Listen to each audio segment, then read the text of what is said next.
Back with you at Arrowhead Stadium. A look at our two head coaches, Andy Reid and Gus Bradley, who we'll see where they sit in the AFC South, 2-5, and Kansas City just a half game out of first. Bradley and the Jags actually flew here on Friday, a day earlier than they normally would have, in an attempt to avoid the craziness of that Navy-Notre Dame game, which was played down in their home stadium yesterday in Jacksonville. So, Salmon, they've been here. They are comfortable, and we'll see how that translates into this one today. And this has been kind of two different tales of the tape. Kansas City, best record in the league in the last 17 regular season weeks, and not a good reference point. You see what Jacksonville has done the last couple of years. Today's game being broadcast in Spanish, where available using the SAP button on your television. Kansas City Chiefs have been dominant here at Arrowhead Stadium. They've won 9 consecutive home games, and the Jacksonville Jaguars, conversely, they've struggled when they've gone on the road, and they've struggled to get off to a good start offensively. They make the change in terms of their offensive coordinator. One of the things that Gus Bradley is looking for from this offense today, he says they want to stay committed to the running game, and then they want to come out and try to challenge this Chiefs defense by pushing the ball down the field and getting the ball to their two talented receivers. Sam had mentioned the home winning streak, 9 straight, longest active streak in the NFL. Have not lost here since October the 11th, 2015, and this one of the great atmospheres in the NFL, better than 76,000. Kansas City winning the toss. They defer, and so Jacksonville and Blake Bortles will have the football to start. Cairo Santos, their third-year kicker out of Tulane, boots it, and Marquise Lee will take a knee in the end zone as Bortles and company will begin from their own 25-yard line. A rocky start for Bortles in his third season, former third overall pick out of Central Florida. Franchise records in passing yards and touchdown passes a year ago, but it's been a different story so far this season. His starters up front, Kelvin Beachum, the 5th-year tackle, has already battled through a concussion early this season, and Allen Robinson, first-time Pro Bowler a year ago, has not had nearly the same impact through their first 7 games this season.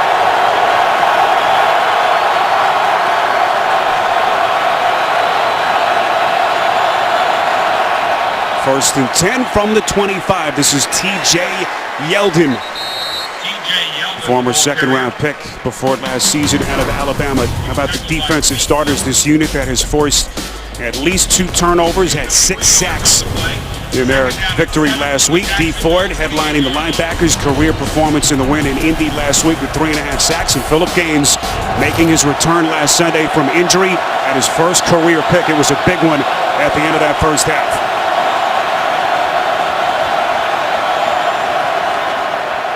Bortles on 2nd and 7. That throw intended for Marquise Lee, the third-year receiver, incomplete. Threw it a little bit behind him.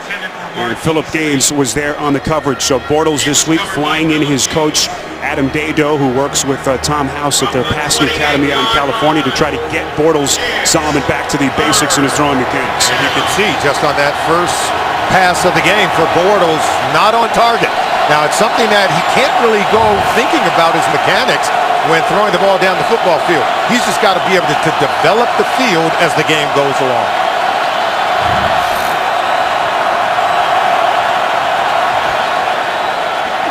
Bortles on 3rd and 7, feeling the pressure at the end, finding his man. It's Allen Robinson. Diving first down catch to move the chains for Jacksonville. It's a pickup of 19. How about Bortles? Here's going to be Sorensen coming off that corner, but then he can feel the pressure, stepped up in the pocket, and still delivered a really nice throw over to Robinson. Nice throw, great catch. This is something they want to be able to do. They believe that their 2 receivers, Allen Robinson, Allen Hurns, is a good matchup for the 2 talented cornerbacks here in Kansas City. Robinson, 80 catches, 1,400 yards, and 14 touchdowns last season as a Pro Bowl player. On 1st and 10, Bortles goes underneath to Yeldon, and Yeldon is wrapped up. Minimal gain, a tackle by Ramik Wilson, who continues to start for Justin March, whom the Chiefs placed on IR a couple of weeks back. And Salmon, this is a playmaking defense for Bob Sutton and Andy Reid. There's no doubt. In fact, they count on it. Talk about complementary football. The offense, they don't turn it over, and they don't get a lot of penalties. While on the defensive side, Bob Sutton's group, they pressure the quarterback. They create turnovers on the back end in their secondary.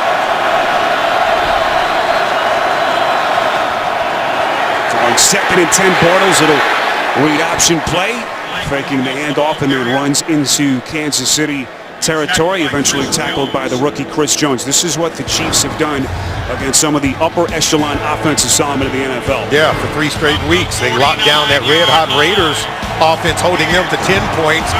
Drew Brees and the Saints only get 21. And then last week, Andrew Luck had no luck against this defense, where they only scored 14 points against Andy Reid's really good defense.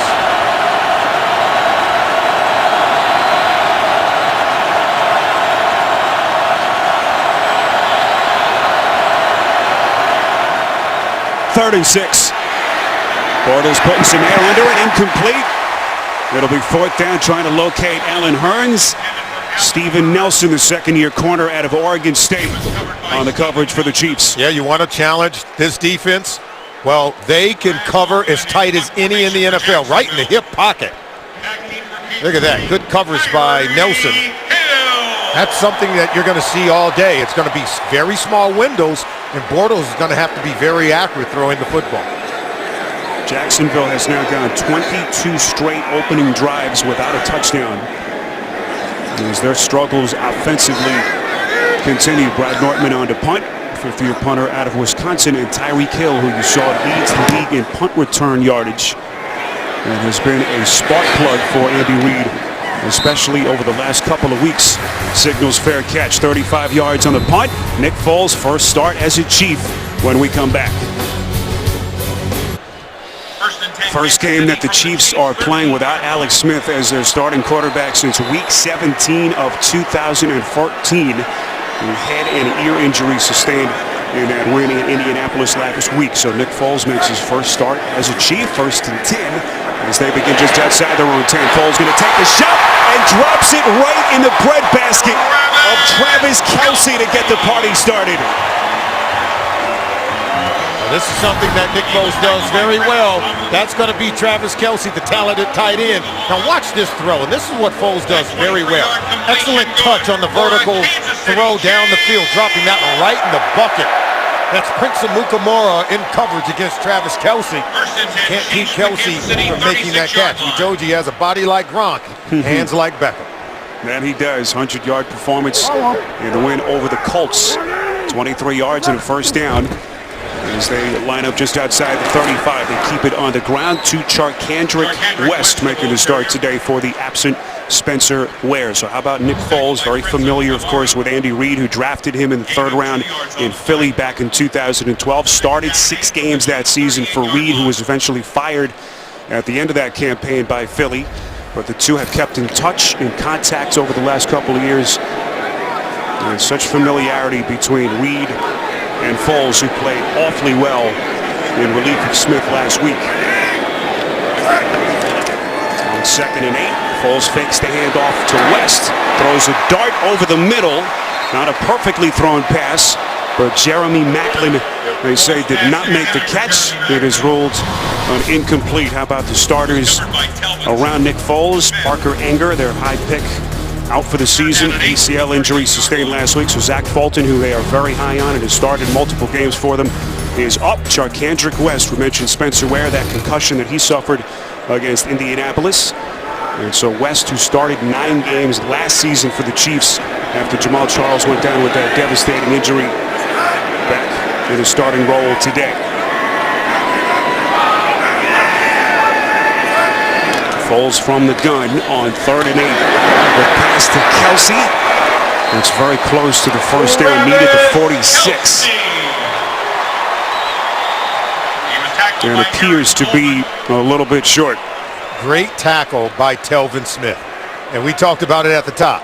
Tackling's got to be really important for this defense, something they did not do very well in that Thursday night game against the Titans. So watch number 50 right here. Actually, it was Colvin. Excuse me, I stand corrected. Colvin, the cornerback, number 22, was able to knife in. Aaron Colvin, nice tackle. And then, look, this is going to be short. What do you do here if you're Andy Reid? You think about it? Now, I think you go ahead and punt it. But knowing Andy Reid, he's at home. He knows he's got to go ahead and jump on top of this football team. He's got a lot of respect for Gus Bradley as a coach. He's got a lot of respect for the talent on this Jacksonville Jaguar football team. I think they feel like they've got to get a jump. Now, they could go hard count and try to draw an undisciplined Jaguars team off sides. Remember, Jaguars have the second most penalties of any team in the NFL.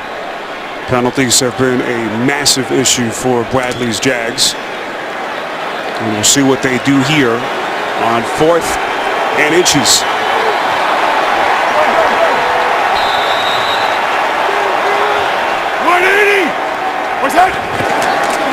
They're going to run a play. This is West. First down, Chiefs. That takes a lot of confidence in your offensive line if you're Andy Reid. He believes in his guys up front. They're going to give it to West. You know, West isn't that big. 5'10", 205 pounds out of Abilene Christian. Going ahead, and he's knifing beyond that first down marker. So got to give Andy Reid a lot of credit. Gutsy call. Actually had the Anthony Thomas in the backfield as a decoy on that play. Flag on the play. Some movement pre-snap. It's Mitchell Schwartz. 71, 5-yard penalty, first down. To mention the issues that Jacksonville has had, Kansas City saw him in the second fewest penalties in the NFL. You saw Gene Steratore and his crew. And so 13 false start penalties entering this game for the Chiefs. That's been a problem for them. Yeah, and that's the one area that really does handicap the play caller, Andy Reid. Talked about it when we spoke to him last week. See where both of these teams rank in terms of penalties. 1st and 15 after the flag on Schwartz. Foles has to slide in the pocket, takes his shot up the seam, and that pass should have been picked. It falls incomplete. Prince Amukamara had it right in his hands. You saw Tashawn Gibson came over, inadvertently collided with him, and a short interception falls to the turf. And how much does this hurt if you're the Jacksonville Jaguars? They've gone 3 consecutive games without forcing a turnover. It's one of the biggest Achilles heel of otherwise what is a talented defense. They've gone 2 straight games without a sack, 3 straight games without a takeaway. This is an easy interception right in the basket. Prince Amukamara had it. Deshaun Gibson, the safety, 39, comes and takes it away. Amukamara coming over from the Giants in free agency, signed that 1-year deal in the offseason, as now Andy Reid has to burn a timeout. Chiefs will face a 2nd and 15 when we come back. You're watching the NFL on CBS. Well, one of the iconic figures in the NFL, Lamar Hunt, who of course founded the Dallas Texans in 1960, passed away in 2006 at the age of 74. His son Clark now running things here in Kansas City. What a franchise this has been over the years. 2nd and 15 after the timeout. Delayed little handoff to Charcandrick West. Charcandrick West, the ball carrier. Tackled on the play by the hard-hitting safety, Jonathan Cyprien. How about the defensive starters, this maligned defensive unit? Tyson Alu steps up. Jared Odrick is out today with foot and ankle injuries. Paul Posluszny headlines the linebackers. And Jalen Ramsey, the 5th overall pick in the NFL draft out of Florida State, has had his growing pains till this point through the first 7 games of his rookie season. 3rd and 11. Travis Kelce split out wide at the top of your picture. Foles probes the defense, low pass, and it falls incomplete. They're intended for Albert Wilson. Pass intended for Albert Wilson. Telvin Smith and Posluszny on the coverage. Yeah, it was good pressure. They forced Nick Foles to have to step up in the pocket, and the pressure is really did not allow him to really be able to drive this ball. You can see pressure right in his face, getting a push and a shove from Aubrey Jones. Good pressure. You knew this Jacksonville defense wanted to bounce back. They've had their pride really hurt the last couple of weeks. It's a terrible performance in Nashville in their last loss about 10 days ago. But a good start for them here. Brian Walters signals fair catch after the 35-yard punt.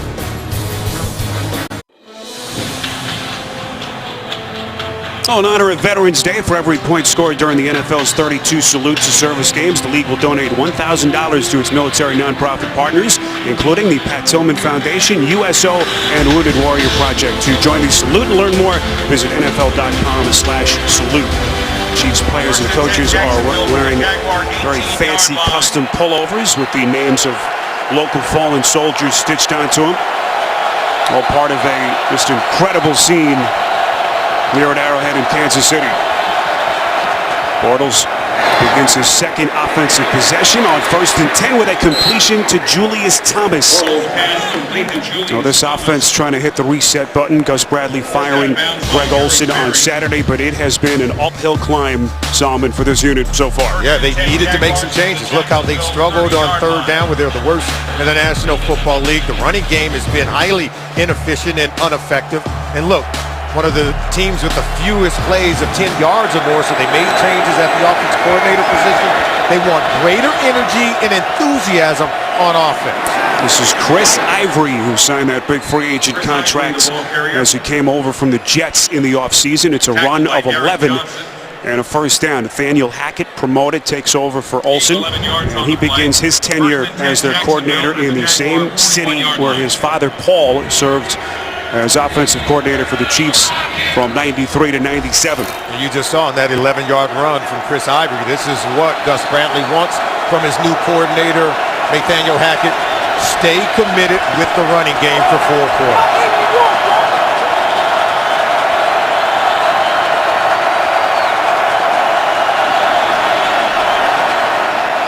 Bortles on 1st and 10 to give to Ivory. Able to get downhill and inside Chiefs territory. Ivory has not had that big impact till this point as he runs for another 1st down. Well, watch this, and then he'll cut it back on the safety. So this is just great blocking, and then be able to make the defender miss at the 2nd level. That's Eric Berry. I mean, that's a good tackling safety in space. So you stay committed with the run game, goes a long way into helping their quarterback, Blake Bortles, and infusing the offense.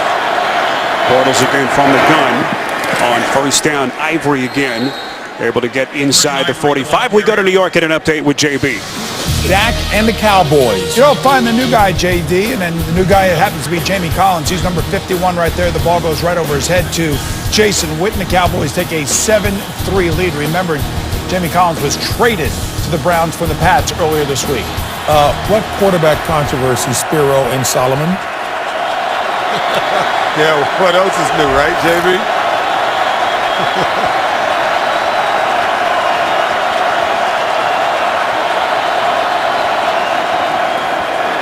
On 2nd and 7, Bortles goes underneath. That pass is caught by Ivory, but a very minimal gain. Derek Johnson, Kansas City's all-time leading tackler, lead the defensive charge. Injury update from Kansas City sideline. Jeremy Maclin, who is a question mark going into today's game with a groin injury, is being examined. His return is questionable. They're stretching him out right there. They're going to need him in this game. But right now, the Jaguars' offense, they're looking pretty good. Let's see if they can improve their performance on 3rd down.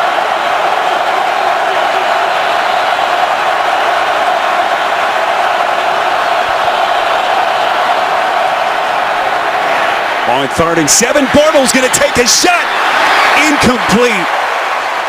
What an effort by Robinson, who nearly had a miraculous catch. Phillip Gaines on the tight coverage. It'll be 4th and 7. I thought this was a good throw by Blake Bortles, giving Robinson an opportunity to run under. Maybe just a step away, but you and I both know the good receivers, and Robinson is one of them. Got to be able to make that catch and hold on to it. Couldn't quite haul it in. They missed on an opportunity to make a play, pushing the ball down the field against this defense. Brad Nortman on to punt. Had a 78-yard punt on October the 2nd at Wembley Stadium in London. That is the longest punt in the NFL this season. Tyreek Hill watches it take a Kansas City bounce into the end zone. A marker is thrown right around the 14-yard line, a 43-yard punt as it stands right now. There is Maclin. During the kick, holding, receiving team, number 14. Ball will be placed at the 10-yard line. 1st down, Kansas City. Timeout. That's DeMarcus Robinson, one of Andy Reid's backup receivers. Still scoreless on CBS. No, it wouldn't be a Chiefs game at Arrowhead without Susie and Warpaint. First and 10 Chiefs from the Kansas City Quiet moment for 10-yard them, line. but Warpaint has become such a symbol for this franchise. And all part of this incredible scene here at Arrowhead Stadium. Nick Foles and company begin just inside their own 10. And how about Foles, that just incredible start to his career. We mentioned the 6 games that he started at the end of 2012 for Andy Reid, and then 2013, incredible. 27 touchdowns, just 2 picks. First-time Pro Bowler, then 14, broke his collarbone, cut short his time at Philly, and his one season a year ago in St. Louis with the Rams was certainly not what he envisioned. And Andy Reid said, hey, he's not a pup anymore. He likes the fact that this is a kid that can drive the ball down the field with great accuracy. And now I think he's just got to learn some of the other nuances to really elevate himself to be a good quarterback. Little misdirection play, Tyreek Hill. A rookie lightning bolt, 5th-round pick out of West Alabama. Able to run for the first down. It's a pickup of 16. They like to motion him and then bring him down, and that's when you know they're going to get the reverse play.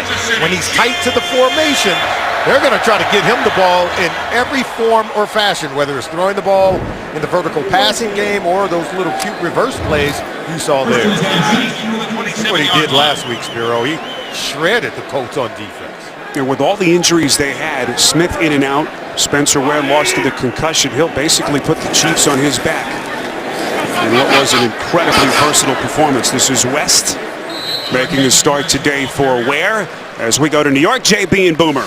Here's a guy who wants the ball a lot. He certainly does, JB. His previous 3 carries, negative yards. Here comes his 4th carry of the day, 20-yard TD run for Jay Ajayi. That would be the J train as they know him down in Miami now.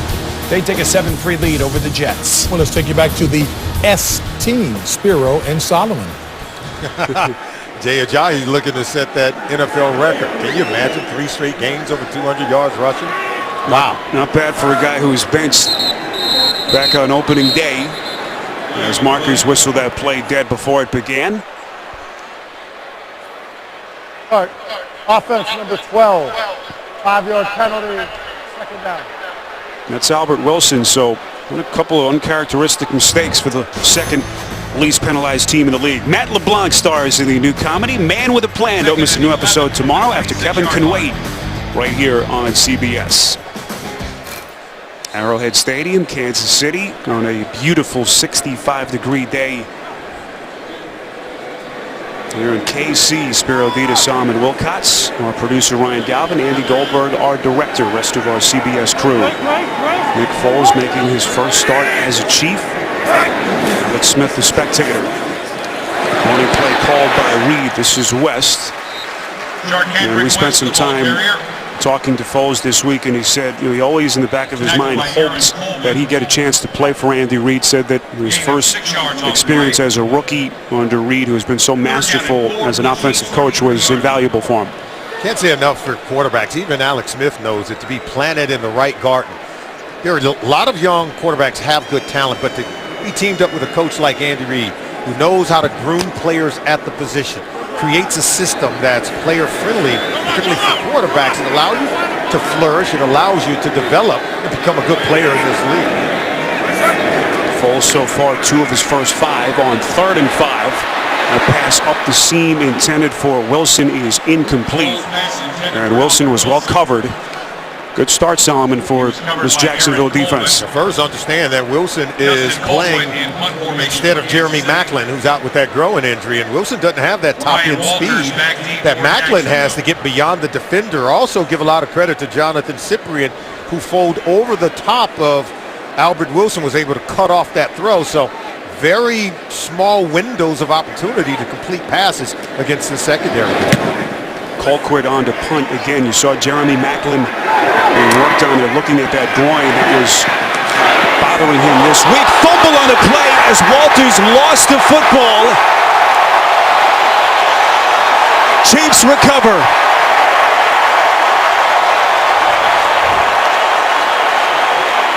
Fumble recovered by James O'Shaughnessy on the cover.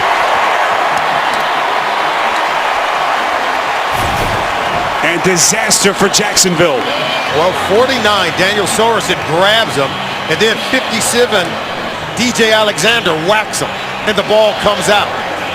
And we talk about the ability to create turnovers, complementary football for the Kansas City Chiefs. That's the kind of turnover that gets you the momentum needed with your backup quarterback, Nick Foles, to be able to put points on the board early on. Yeah, Daniel Sorensen, we talked about him in our tops segment. What does his teammates call him? Dirty Dan. Because he does all the dirty work like what you saw right there. Big play as well from DJ Alexander, the former 5th-round pick out of Oregon State. So now Foles, by far the best starting field position he's had, and the closest that they've been so far in this first quarter. That pass is bobbled, and the officials say incomplete. Kelsey disagrees with the officials. It'll be 2nd and 10. 2nd down and 10 at the 23-yard line. This is where Kansas City Chiefs, you have to be able to execute, be able to make some plays. Now take a look here. Just kind of gave up on the route there. Just stay ready. Wasn't ready. Kind of took his eye off the ball, was looking at the defense, and not able to get both feet in bounds. Kelsey last week had that incredible catch overturned, the play that he felt was a completion. And, what a game he had in that win at the Colts. On 2nd and 10, Foles going end zone, caught. Albert Wilson for the Kansas City touchdown.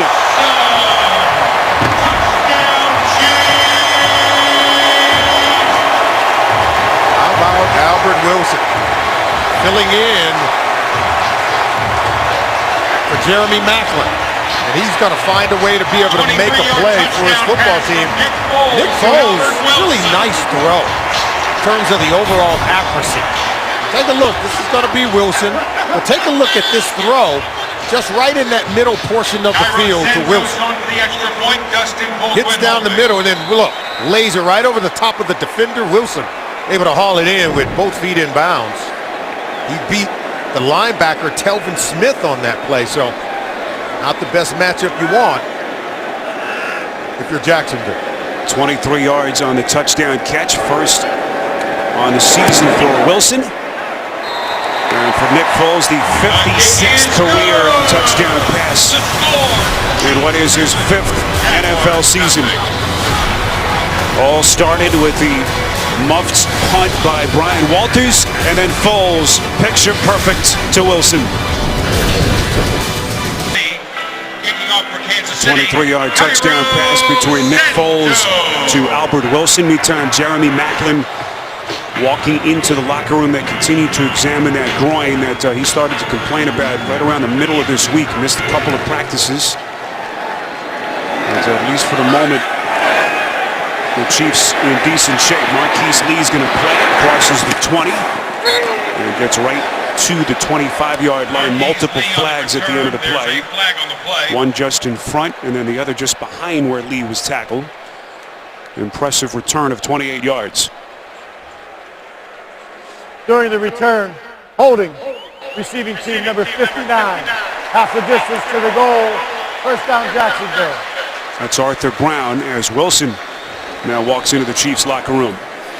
So coming up Tuesday, America votes for president, and CBS News is your place for results. Award-winning original reporting, expert analysis, live nationwide, morning, evening, and prime time. Election Day, Tuesday, only CBS. 8-yard line.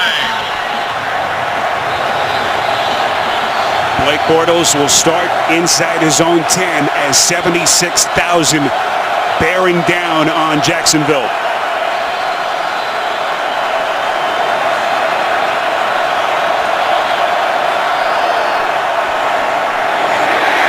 Ivory trying to find the edge, breaking tackles, breaking free, and running over defenders. Ivory still going, trying to tiptoe and walk that tightrope up the sideline.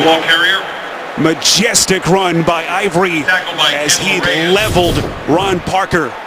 It's a run, of 43 yards. Absolutely. Josh Wells, or Patrick Omahe, he's able to get out in front, but look at the physicality by Chris Ivory. You know, Parker's a good defensive back, good tackler, but well, that's a punishing run by Chris Ivory. That's making a statement to get his offense out of a hole. 1st and 10 as Ivory catches a breather. This is T.J. Yeldon. And that was one of the themes, Sam, in the first 7 weeks. They just had not gotten much from their two backs. Yeldon, who looked very impressive last season, and Ivory, their big free agent acquisition. Yeah, that was an excellent run. And you're talking about what Gus Bradley mentioned, that they've got to stay committed to the run game. Of their 7 games this year, 5 of them they've had less than 70 yards rushing. They already have more than that here in today's game.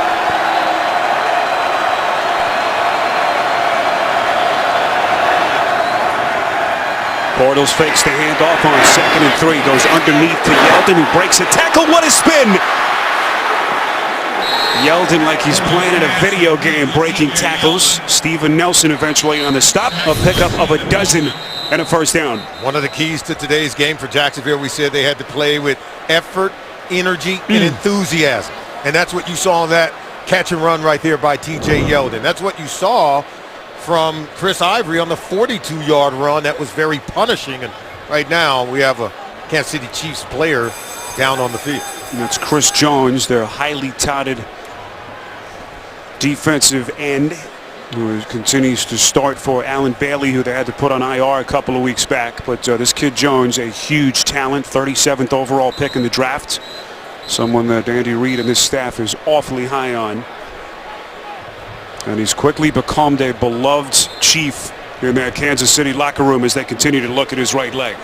Around the stadium. Chiefs trainers have been busy already, looking at the right ankle area of Chris Jones. Early 2nd round pick out of Mississippi State. Jones making his 3rd straight start as the Chiefs are challenging that last play. They said that Yeldon's knee was down right there.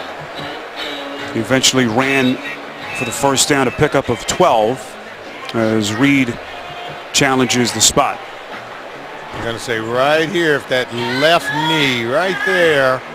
Wow, yeah, it looks like it is down. Good catch by Kansas City Chiefs.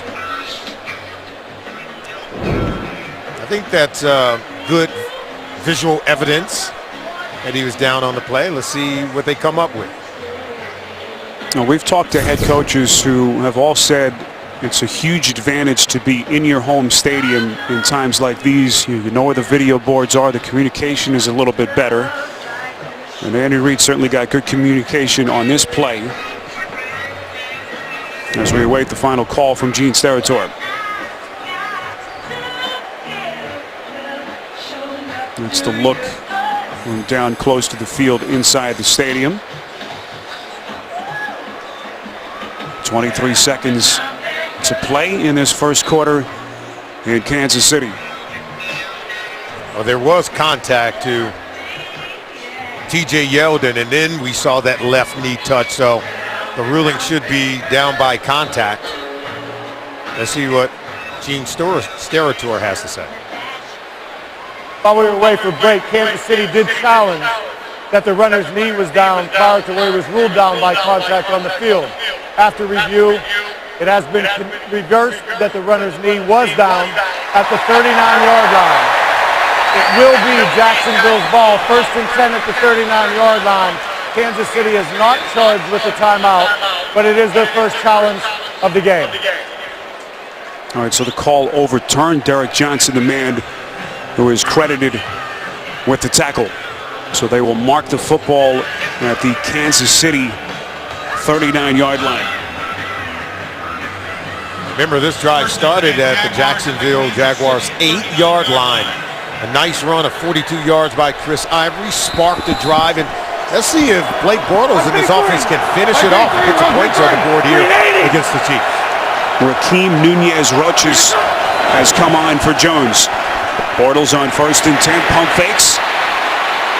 Will try to throw on the run, and that pass is incomplete. T.J. Yeldon, the man closest. As Bortles trying to find his footing, 5 of 9 so far. Solomon, what have you seen so far in the quarter from Bortles? Well, he could have been a little more patient with this one, didn't have to run as far out of the pocket. But there was initial pressure, and you see the athleticism that Bortles has to be able to buy some time.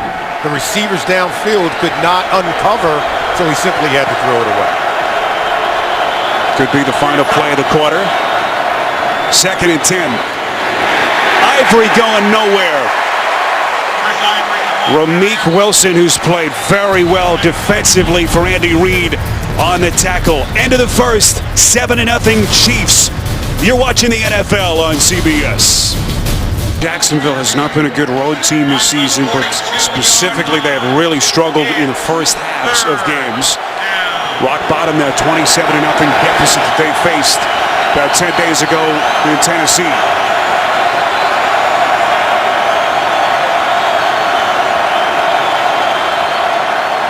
Third and 13. Bortles going to run with it. He's got that good mobility, sliding, kind of lunging forward right around the 30. Needed the 29 for the first down. It's a pickup of a dozen. And now Bradley faced with a 4th down. Now watch, he's going to go head first. Now this is where he becomes a runner. He doesn't have special protection unless he slides with his feet first. You can see there was a defender there that held up because he didn't want to hit him, didn't want to draw the penalty. It allowed Bortles to get even closer. Now we see a red flag. They're going to challenge the spot of the officials in terms of where Bortles was down. Gus Bradley wants to take a look at it. And it'll also kind of buy him some more time to think about what he wants to do potentially if they are in fact faced with a 4th down. We know that Bortles is a very good runner. That the quarterback go ahead first, therefore got himself up. They're challenging the ruling that he was not touched down by contact as it relates to a first down. Timeout. All right, so Gene Steratore will go under the hood as they'll take a closer look at this during the break.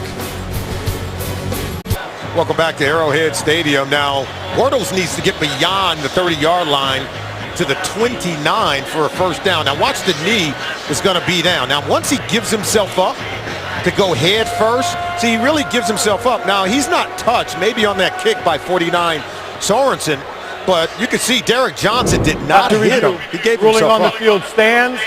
Ball is at the 30-yard line, 4th down and 1. Jacksonville is charged with their first time out of the half. Gene Steratore, his group is all over it today. And they're going to go for it, I think rightfully so. They have great momentum here, and they've been running the ball very well at this Chiefs defense.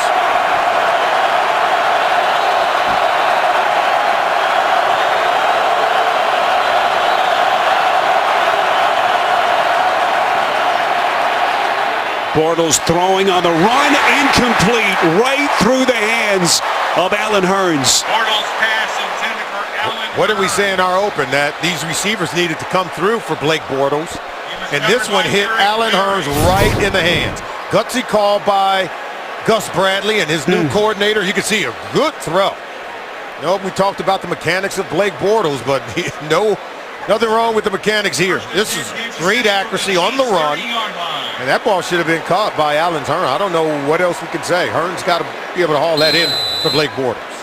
Hurns, the young kid, undrafted out of Miami. 3rd year, had that terrific season a year ago. Rewarded with a contract extension during the offseason, and he'll be thinking about that one on the flight back home to Jacksonville. 1st and 10 as Nick Foles and the Chiefs take over, up 7-0. Foles slides out of the pocket, under pressure, has to throw it across his body. Falls incomplete, flag just behind the line of scrimmage. Tyson Alualu was giving chase. Holding. That's number 61. Play, first down. Have to help Gene with his microphone down there. Mitch Morse, the 2nd-year center, penalized. Back to JB and Boomer. 3 lead changes in Miami. Right, good game down in Miami. Here comes Ryan Tannehill. 3rd and goal, 1-yard TD pass to tight end Dominique Jones. Dolphins take a 14-10 lead over the Jets. Back to Spiro and Solomon. Good old-fashioned battle in the AFC East. First look today at Niall Davis rejoining the Chiefs after a whirlwind 3 weeks. Traded to Green Bay about 19 days ago. And here he is on his first carry, second stint as a member of the Chiefs. Green Bay acquiring him just under 3 weeks ago for a conditional second-round pick. Played only 3 games for them. Carried only 5 times before he was waived and claimed off waivers by the Jets. Released almost immediately after they signed C.J. Spiller. And of course, with the need at running back, no Spencer Ware, they went back to Niall Davis. 11 touchdowns for Niall Davis. He can return kicks. He can catch it coming out of the backfield. And really good runner in between the tackles. Also brought in Bishop Sankey, whom they signed on Tuesday off New England's practice squad. Trying to shore out that position as Davis catches the little underneath pass and takes a hard hit from Telvin Smith, who said he was looking forward to Arrowhead and the tomahawk chop for his former collegiate star at Florida State. And then watch him read and react. Run, hit, hustle. That's the signature to being able to play great defense. Now, if you're Jacksonville, you've got to help out your offense. Start to create some turnovers, something they have not done in their last 3 ball games. But they've wasted some opportunities. They've had a dropped interception. They had a drop pass on that 4th down play by Allen Hurns. And then remember the fumble on the punt return.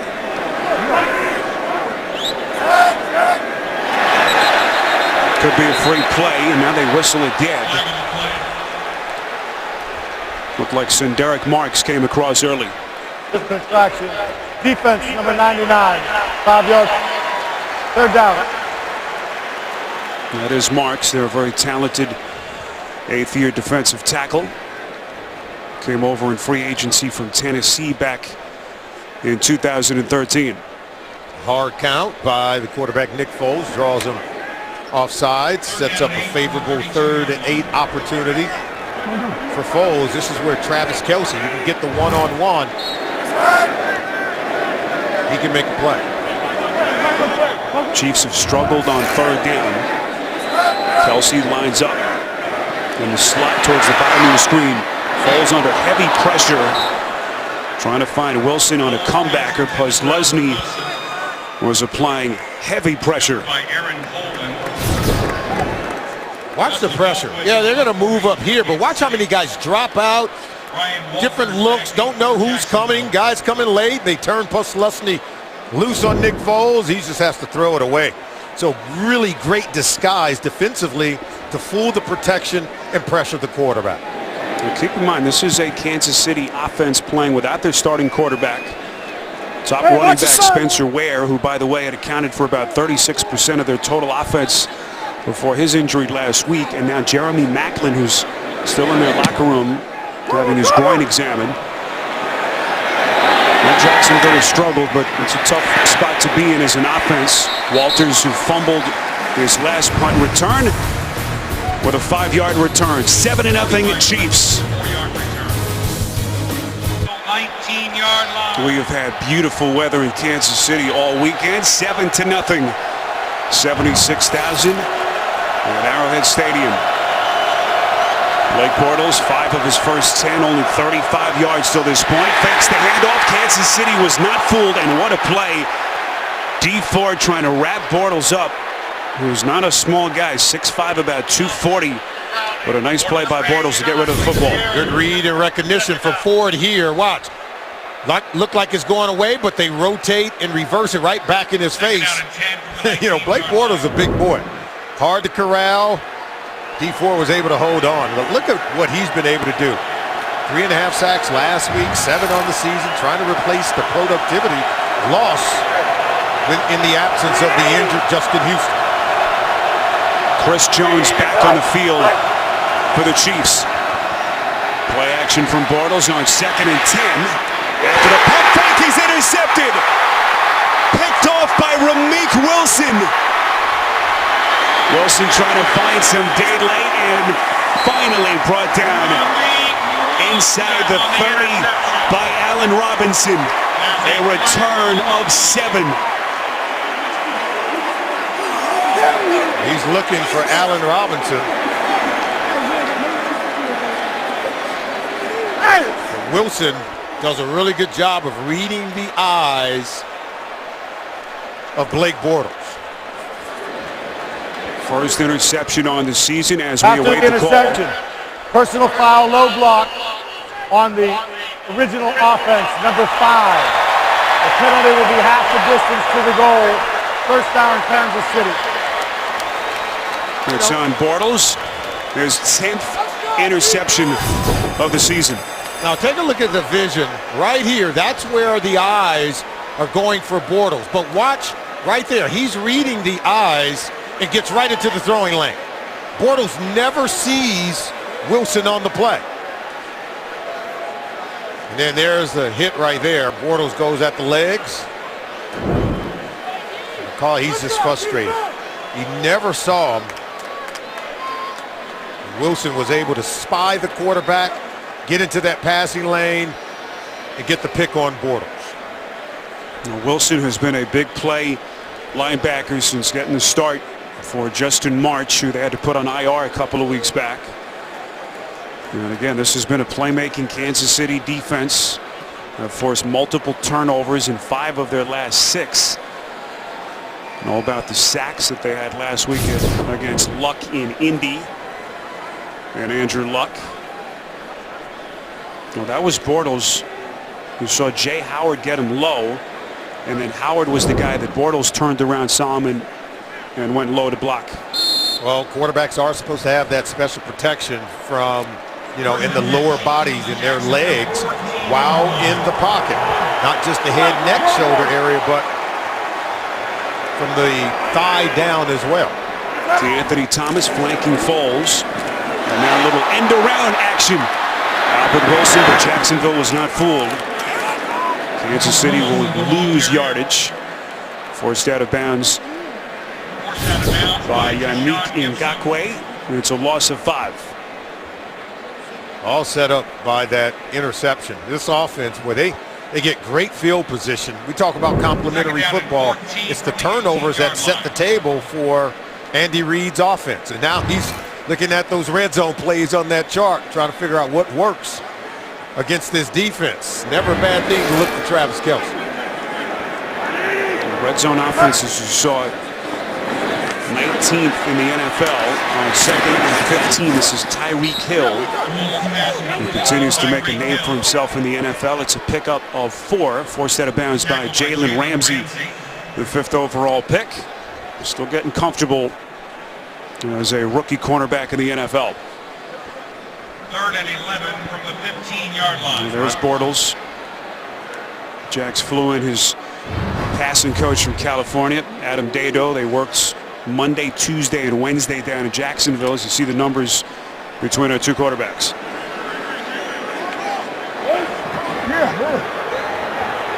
Chiefs trying to capitalize on Jacksonville's 2nd turnover. Foles from the gun on 3rd and 11.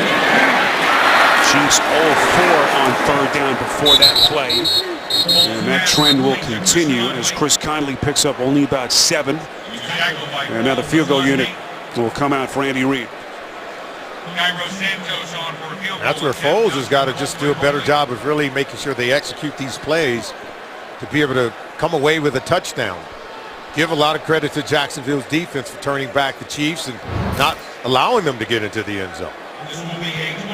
Here's Cairo Santos, 53-yarder. Has been his long so far this season. This will be from 26.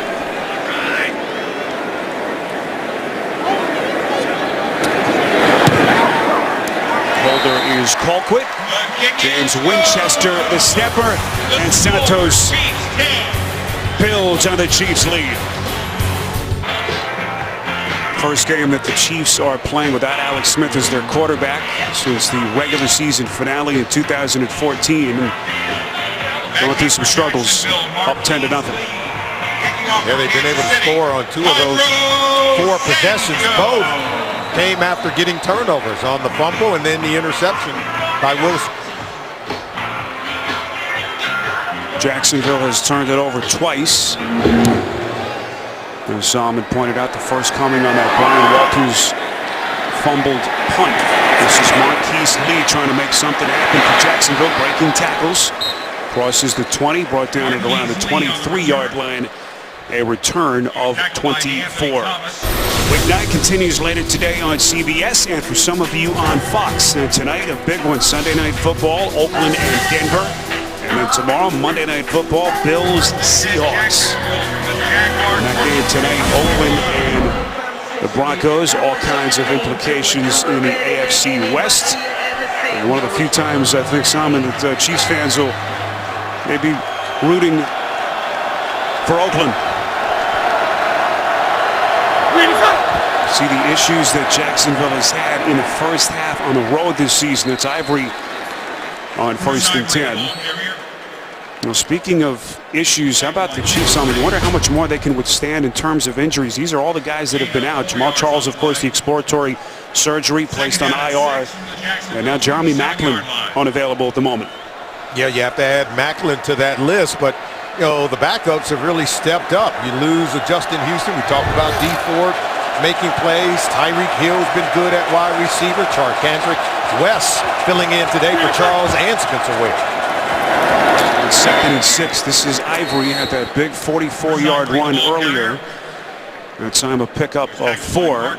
And if you're Jacksonville, if there's ever a time to try to steal one on the road, this is it. But got so much to figure out. Still looking for their first points. And digging a hole. They've got to be able to really build upon their enthusiasm. You can see they've been outscored 68-0 in the first half of their 3 road games. But it really starts with the play and presence of their quarterback, Blake Bortles. They have to be able to build on a really good rushing performance they're getting so far today.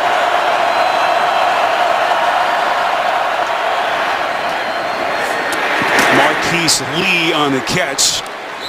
Needed the 33 for the first down. No signal yet from the officials. Looks like a favorable spot, and it will be first down Jacksonville. Marquise Lee able to take that catch and turn it into something. It's very, very aggressive attacking the line of scrimmage. And that's a surprise. Lee, the only Jags receiver that's posted 100 yards. Robinson and Hearns haven't had the impact that we saw from last season. This is Ivory again finding the edge. Forced out of bounds by Marcus Peters. That'll set up a favorable second down here after a burst of 9 from Ivory. Well, they're getting the rushing performance they were looking for today. Already now over 100 yards rushing for the Jacksonville Jaguars here in the first half. Now they got to be able to capitalize.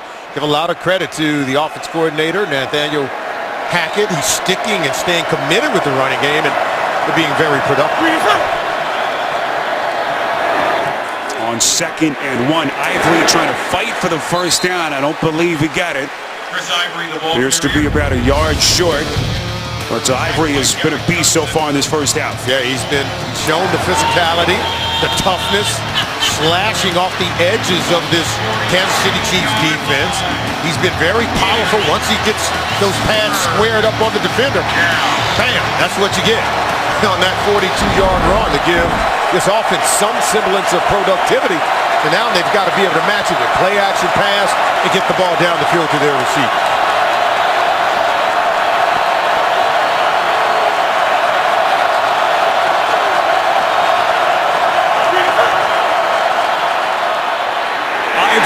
Third and 1, he didn't get there. Late marker comes in behind the play.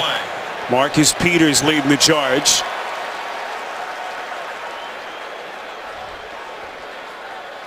Appears to be a hold against Jacksonville. We'll see what Andy Reid wants to do here. Holding. Offense number 78. The penalty is declined. 4th down. It's Jeremy Parnell as they decline the penalty. Ivory had come up short. It'll be a punt. Look at him getting some penetration coming off the edge. Marcus Peters, number 22. You love Marcus Peters. I mean, this is a quarterback who is one of the best in the National Football League. His ability to intercept passes, but when he can stick his nose in there and defend against the run and get a stop on 3rd and 1, that's when you're getting your money's worth. Peters, the NFL's Defensive Rookie of the Year a season ago. Leads the league with his 5 picks this season.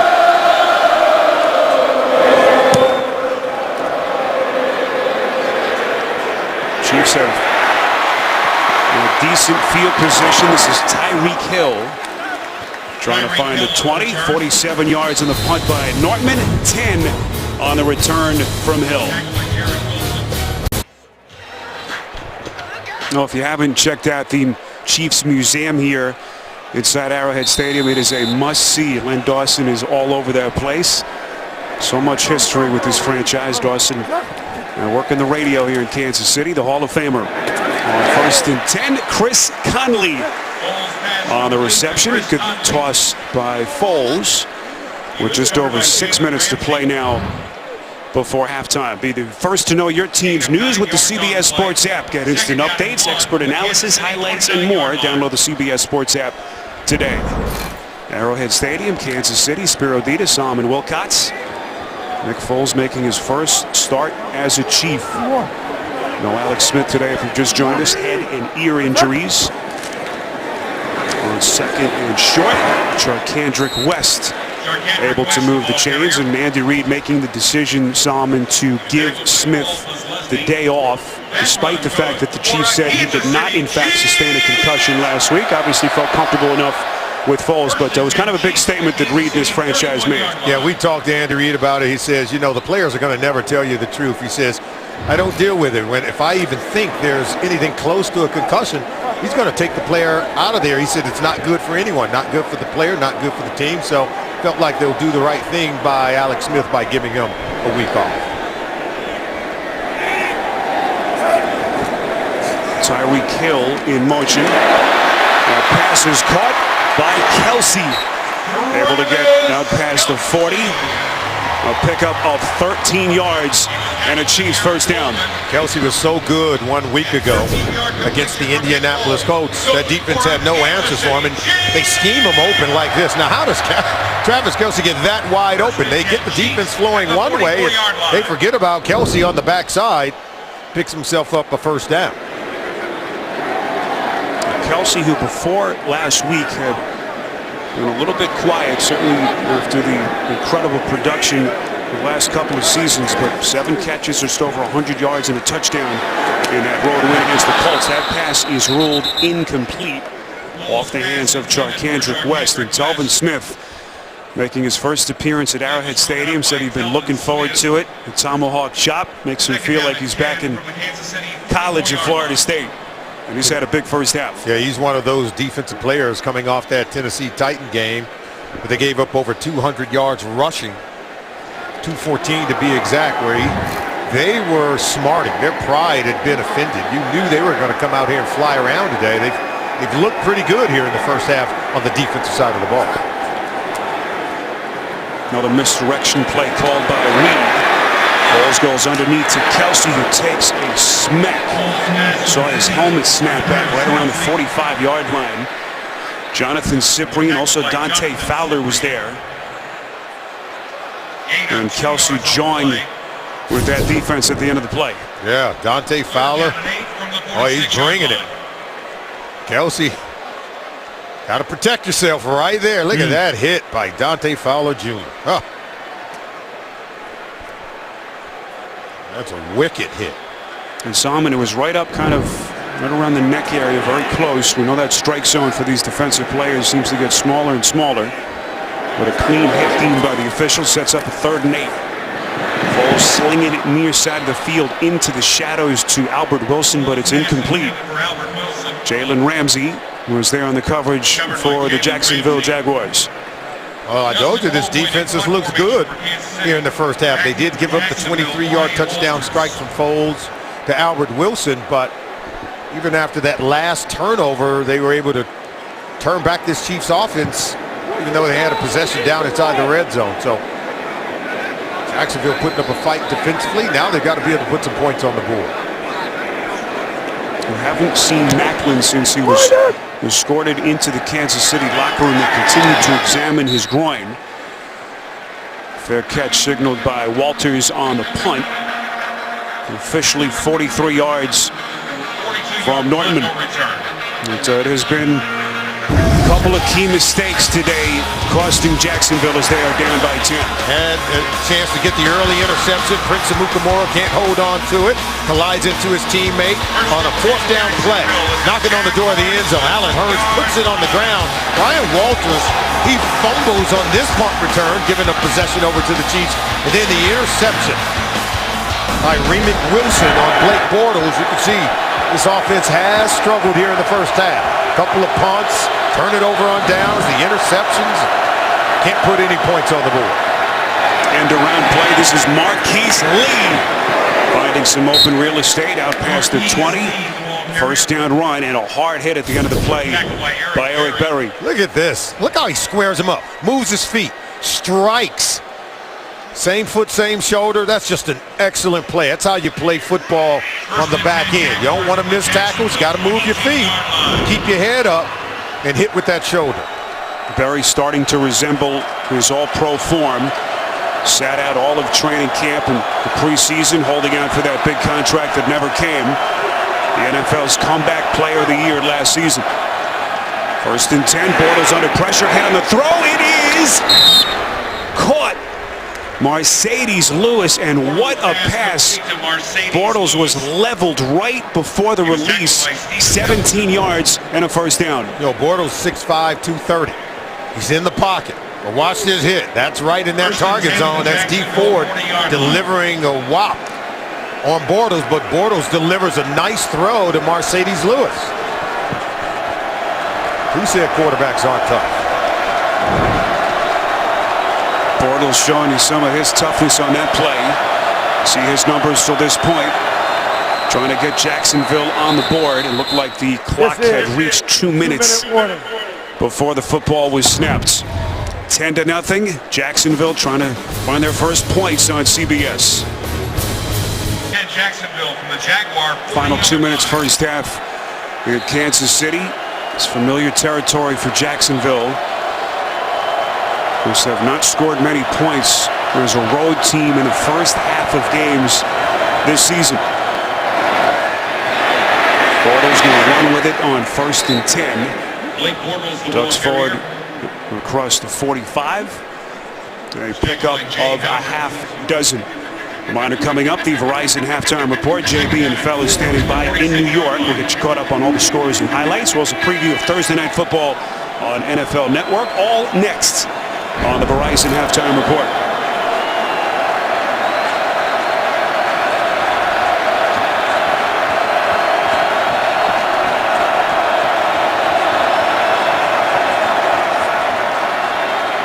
Bortles on 2nd and 4, throwing a dart, and he finds Robinson. First down and more. Robinson inside the Chiefs' 35, a pickup of 21. Jacksonville with 2 timeouts left, 70 seconds remaining. Well, they're doing a good job now. The receivers have been getting some separation. That time that was Allen Robinson working against Phillip Gaines. Go back to him when you see one-on-one coverage. Robinson, 2 catches, 40 yards. One-on-one with Gaines, bottom of your picture. On first down, Bortles is buried. Looked like D Ford got to him first. First sack by this Chiefs defense. Timeout taken by Bradley and Jacksonville. D Ford now with 4.5 sacks in the last game, plus 3.5 last week. 3rd place in the NFL, 2nd and 11. Bortles over the middle. It is caught. Lee breaking free. Parker trying to knock him out of bounds. Finally, Sorensen is there, and this will be a late hit at the end of the play. It's a 25-yard pickup before the penalty.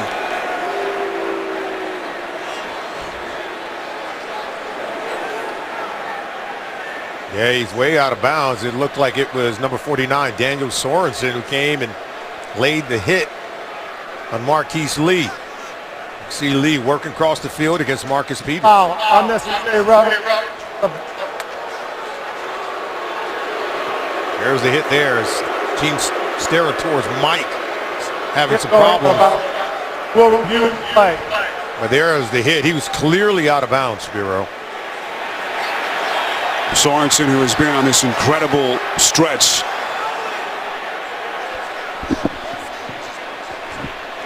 Now, what we already said, his nickname was Dirty Dan, but not for plays, not because he's a dirty player, but this guy is just a physical player that will hit anything that moves. The officials, Solomon, are reviewing whether or not Lee's knee was down right here. Wow. And it certainly looked as though that was the case. Marcus Peters was there. We are inside of 2 minutes, so this review initiated from upstairs. Yeah, the knee was down, Spiro. Clear visual evidence there. And he was touched down by Marcus Peters. See there, Peters 22 has the hand on him, knee down.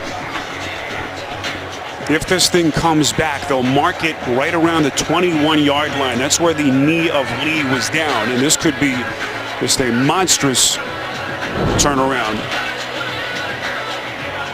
Difference between a 1st and goal for Bradley's Jags or having to spot the football way back at the 21.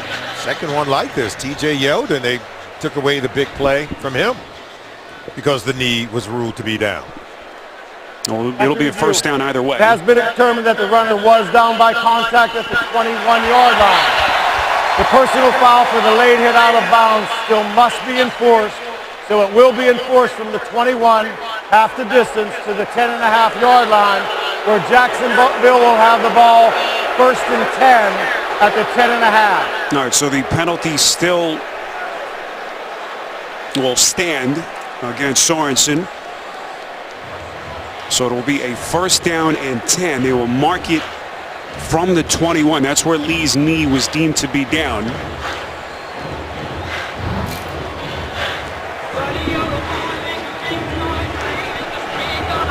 Look at that, seeking their first points in the first half on the road.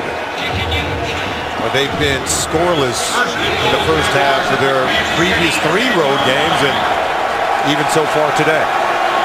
So it's a 1st and 10 just outside the 10-yard line after the penalty.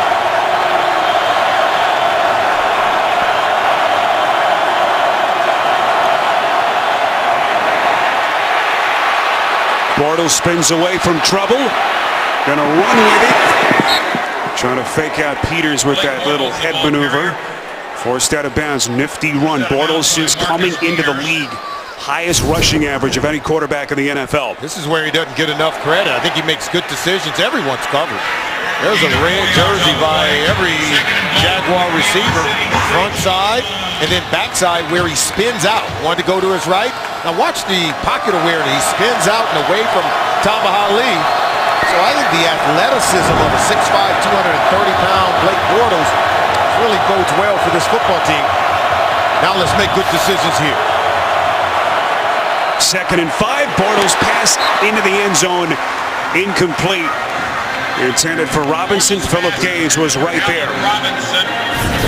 They can't get separation. Robinson versus Peters. Oh, Gaines. That's Philip Gaines on the play. He's right there, able to cut off Robinson. So they can't get the one-on-one opportunities they want to the outside. They had them spread out, but it's still, I thought they had enough defenders in there to stop any run play, and now they go with the empty backfield set.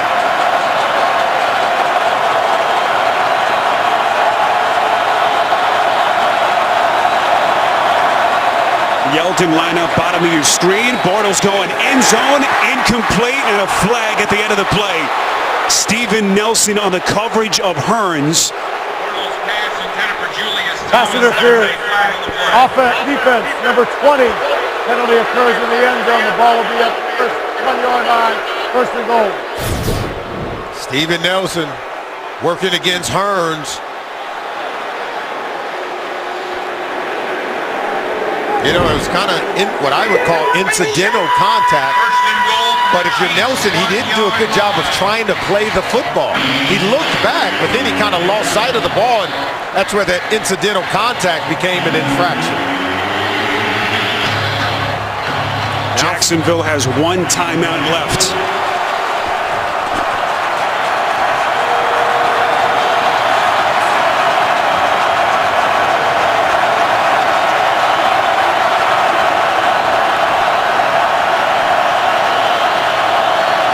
set of downs, but only 18 seconds. Yeldon stopped, stonewalled by Kansas City. Frank Zombo making first contact. And now Jacksonville will take its final timeout. Zombo was unblocked on the play. There was confusion. Look at number 80. Look at that. Mercedes Lewis is supposed to come in front of the ball carrier before the ball is handed to Yeldon to block Zombo. Had he been able to get there and have they timed the play up well, they would have had themselves a touchdown. And now, Solomon, you're out of timeouts. Obviously have to be careful here with only 12 seconds left. That's right. That would prohibit you from running the football, because if you run it, you're not going to be able to stop the clock.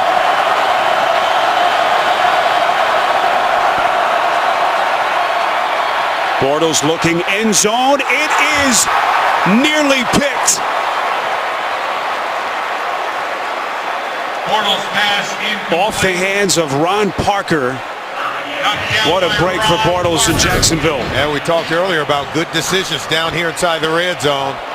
He tries to get it to Hearns, but look. Oh, Parker, he just dropped that one.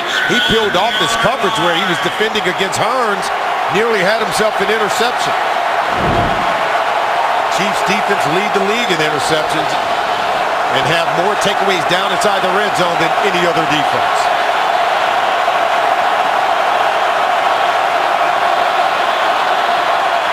One last chance on 3rd and goal. Bortles end zone. Caught. Allen Robinson for the Jacksonville touchdown.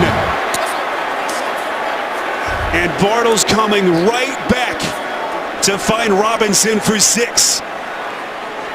Blake Bortles,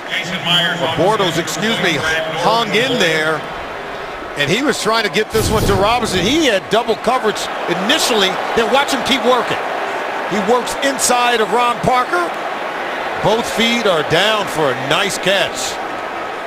Nice touchdown. Bortles hung in there on this drive, and against a really good defense found a window of opportunity. Didn't look like that left foot was down till right there, and that was awfully close, but what concentration and what work by Robinson in the back of the end zone. 59th career touchdown pass by Bortles, 13th of the season. And for Allen Robinson, his 4th touchdown catch here in 2016 on CBS. Blake Bortles averting disaster, that near pick by Ron Parker. They're able to capitalize, finally getting some first half scoring. Something that has been a major problem for them on the road this season. Another reminder, the Verizon halftime report is next. JB, Tony, Bart, Boomer, and Coach Cowers standing by. That you caught up around the league in Week 9, plus a preview of Thursday Night Football on NFL Network, all next on the Verizon halftime report. Bortles, Solomon showing you something on that drive. He really did. He hung in there, avoided disaster, and hung in there to make a play to get his team into the end zone. Jags go short kick to DeAnthony Thomas, and that'll run out the remaining seconds in this first half. So Bortles 10 of 19, just under 100 yards.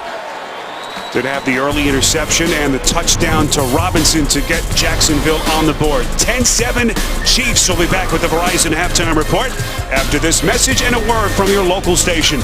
You're watching the NFL on CBS.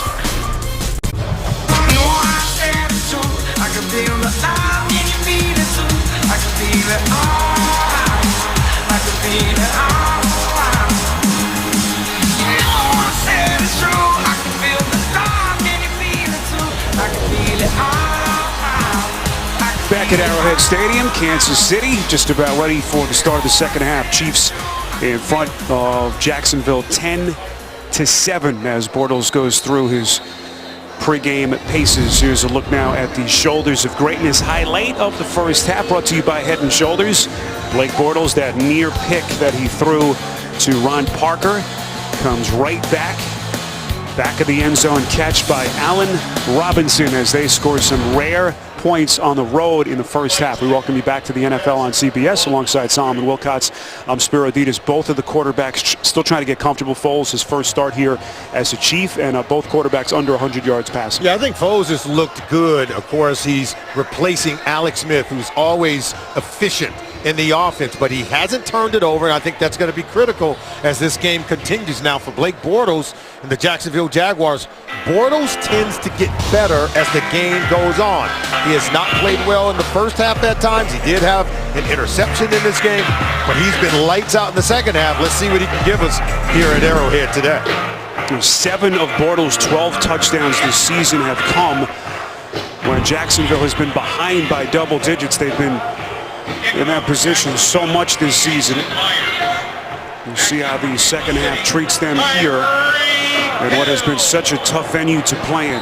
Kansas City, 9 straight home wins, longest active home winning streak in the NFL. One of those games was a designated home game in London.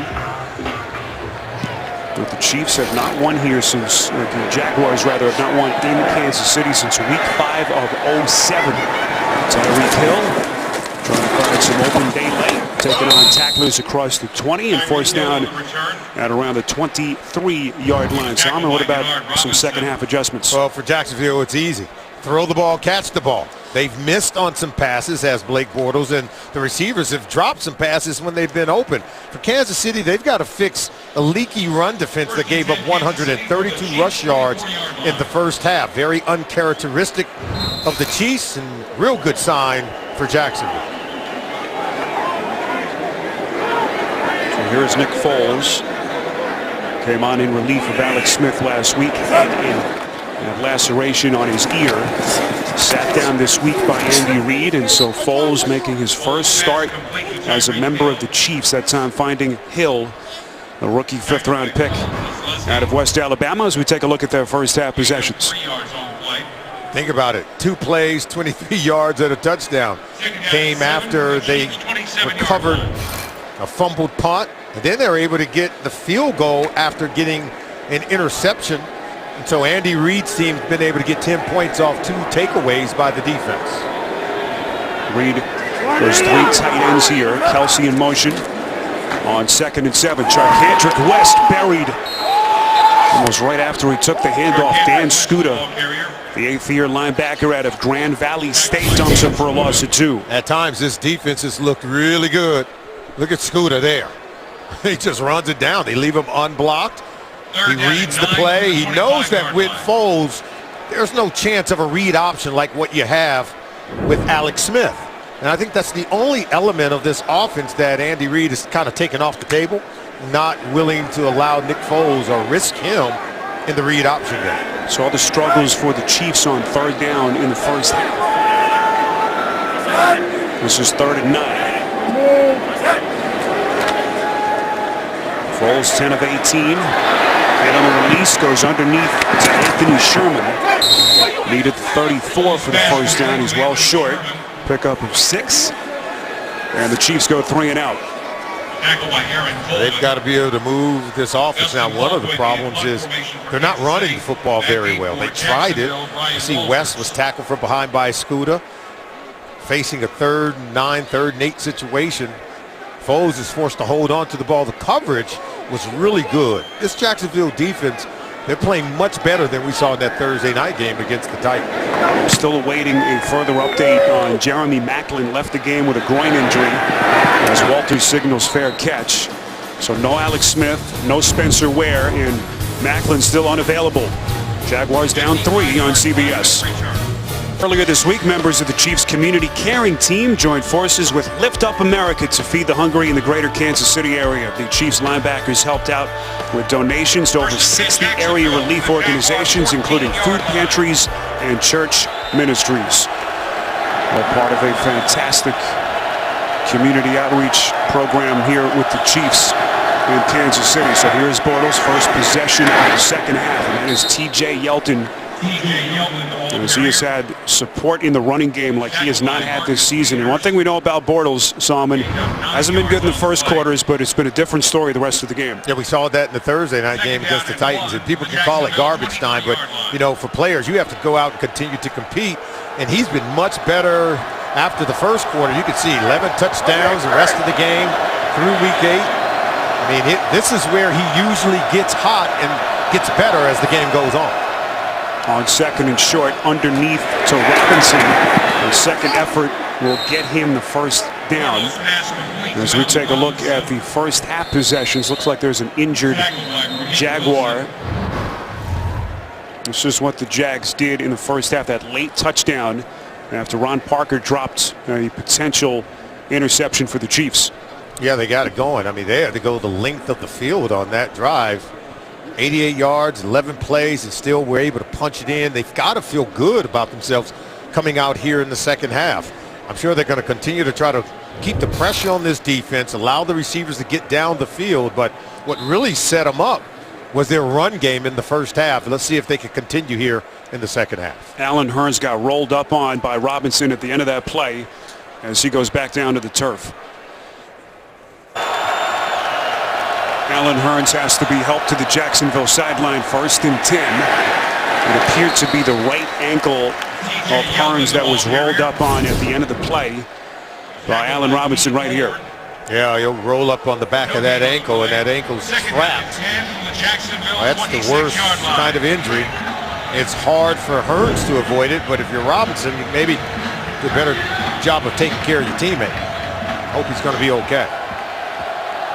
Also looking at the knee area, but what a promising young wide receiving tandem they have with those two, Robinson and Hurns. Robinson had the late first half touchdown to get the Jags on the board. 2nd and 10. Bortles sacked again. And guess who? It's Dean Ford, who continues on his rampage. He is on a tear.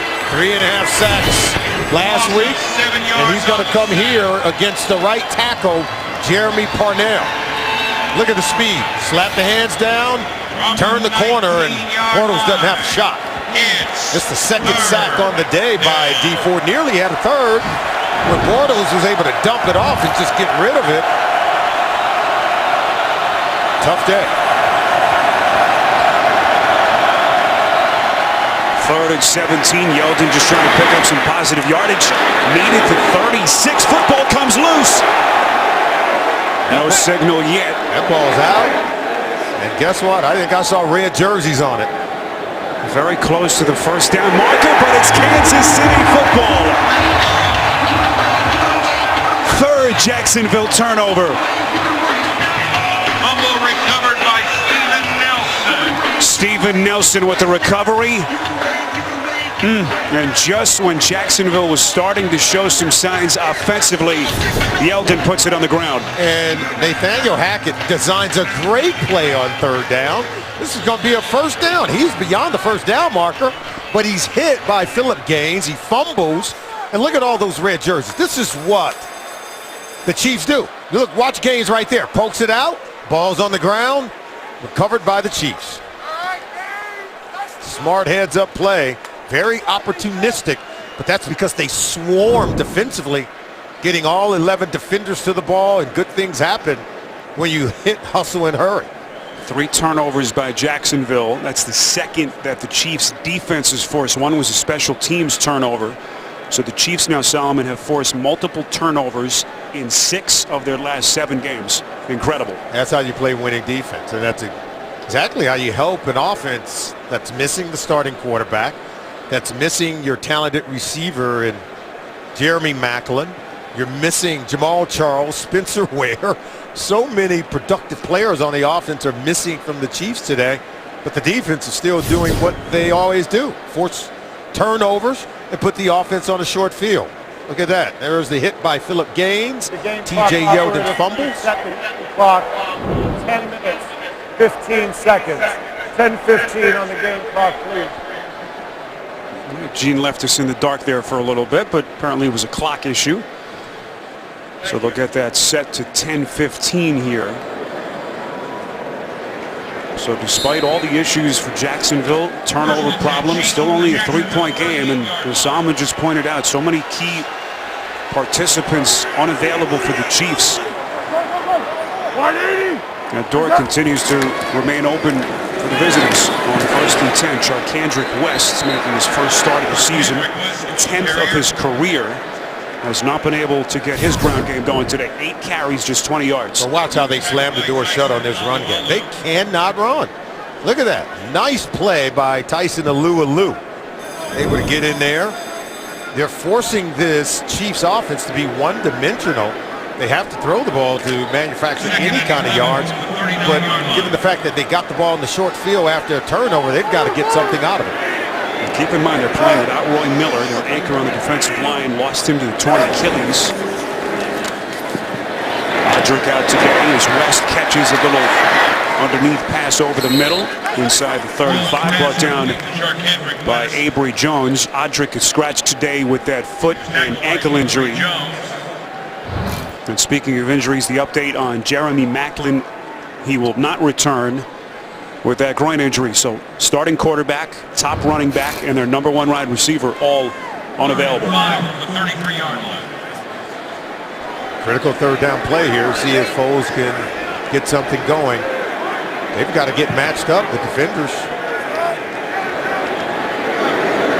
Chiefs have not converted a third down all day. Foles on 3rd and 5. Incomplete, off the hands of Demetrius Harris. And it will be 4th down coming up. Foles had to throw it in a hurry. He was under pressure. But I thought they had a shot down the field trying to get Tyreek Hill down the middle of the field. See, he just had to get rid of this one before the receiver could come out of his break. And there you see, wow, laid a lick on Foles, number 91. This will be a 51-yard attempt for Cairo Santos, who has hit some late game kicks for the Chiefs the last couple of years. A game winner a couple of years ago in San Diego. His long this season, 53. By Colquitt. This one on target. And Santos making it look easy from 51 yards out. Jaguars 7. 6-point lead for the Chiefs. You're watching the NFL on CBS. 51-yard field goal by Cairo Santos, taking advantage of the T.J. Yeldon fumble, the 3rd turnover committed today by the Jags. Now the Chiefs up 6. Marquise Lee will take a knee back of the end zone. Turnovers and just mistake-laden football. Again, the story for Bradley's Jags. Missed opportunities and handing the game over to an opportunist by Ramit Wilson. And then here you have another fumble by T.J. Yeldon, derailing a drive. And Gus Bradley's got to be highly disappointed. You can see the 13 points that the Chiefs have today all have come by way of the 3 turnovers provided to them by the Jaguars.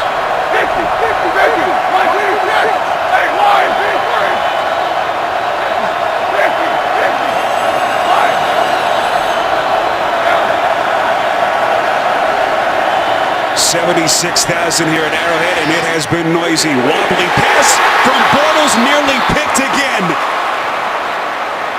Off the hands of Steven Nelson. And Bortles getting lucky again.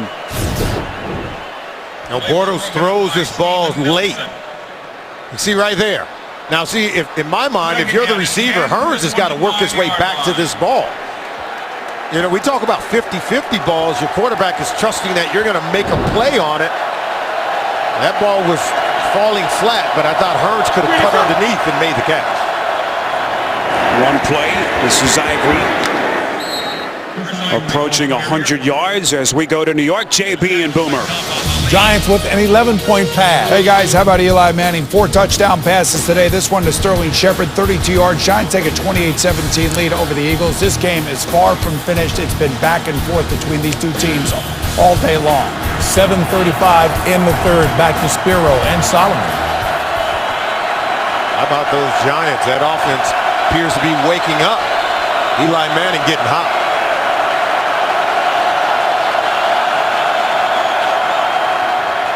Bortles and company faced with a 3rd and 2. That pass is caught.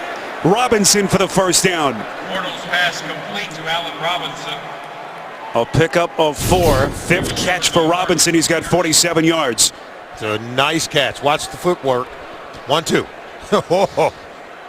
Tight toes on that sideline and able to come down with it inbounds.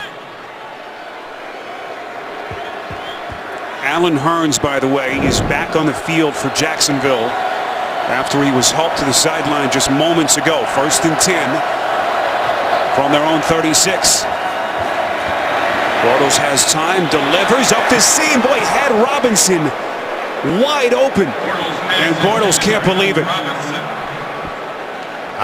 You got to have better effort than that. He's open, though. You've got to hit him. And watch, he's going to come off of this trips formation here, out and up. Now look, he's open. He's wide open right there. And that ball's coming down. You've got to be able to make that catch. Now, to me, the receiver's got to leave his feet. You got to leave your feet. Get dirty on that one and reward your quarterback. Pure frustration between the quarterback, Blake Bortles, and these receivers. They're not able to connect consistently to that. 2nd and 10. Hands off to Ivory. As that read option play backfires. Loss of 3. Derek Johnson on the tackle. Loss of 3 on the play. There's such a huge missed opportunity on the incompletion to Robinson. Some of these run plays have been poorly coordinated. Now, they've done a good job running the ball today. 164 rushing yards so far by the Jaguars, but we've shown you on a couple of these plays where the blocking wasn't really timely and coordinated with the running back's motion in the backfield.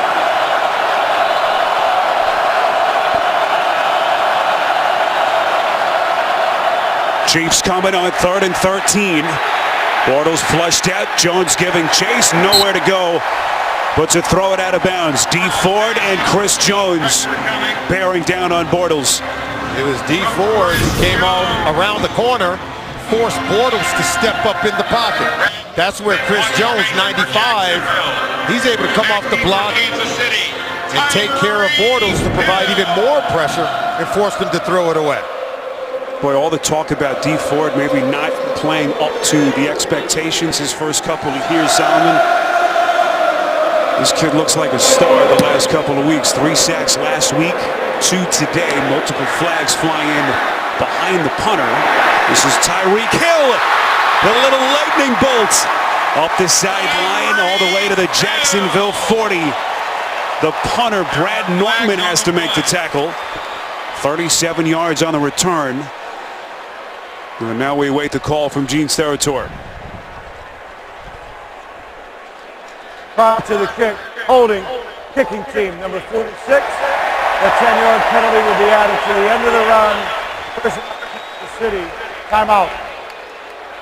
Carson Tinker, the man penalized. So you can tack on some extra yardage to that 37-yard return from Tyreek Hill. Well, this is where both of these teams sit in their respective divisions. Jags 2 games back in the loss column in the South, and Kansas City only a half game out. Oakland and Denver will play in that Sunday night game later tonight. Chiefs, of course, have already beaten Oakland, have yet to face Denver. Will play in the Mile High City in a couple of weeks. In fact, after today, 3 of their next 4 games away from Arrowhead. Good-looking return from Marquise Lee. This is exactly what Jacksonville needed right here. So when you look up, they're only down 9 with under 4 minutes left in the quarter. Yeah, but they got to get going, and they've got to settle down, particularly in the passing game. Blake Bortles off to a slow start, inconsistent. You can see on that first pass of the game, behind the intended receiver. Here's the overthrow on that play, and then this one where I thought he should have completed it. He overthrows Robinson and then does it again here, even though he's got to get a greater effort out of Allen Robinson. He's got to leave his feet to be able to haul that one in. Hasn't done much. Boy, nearly muffs it there. Able to recover the handle of the football. And then Ivory brought down right at the line of scrimmage. That return by Marquise Lee, by the way, 45 yards to give them good starting position here. But Now it's on Bortles in this offense. Well, we just showed you that he is suffering from bad mechanics. It's plaguing his overall accuracy. At the end of the day, when we talked to him, he said it's something that he's always going to have to work on. He said, I'm not a natural thrower of the football, so I'm going to always continue to work on it just like other quarterbacks around the NFL. Where does he go here on 2nd and 10? Over the middle, low pass and incomplete. Multiple flags just behind the line of scrimmage. And once again, Allen Hurns slow to get up.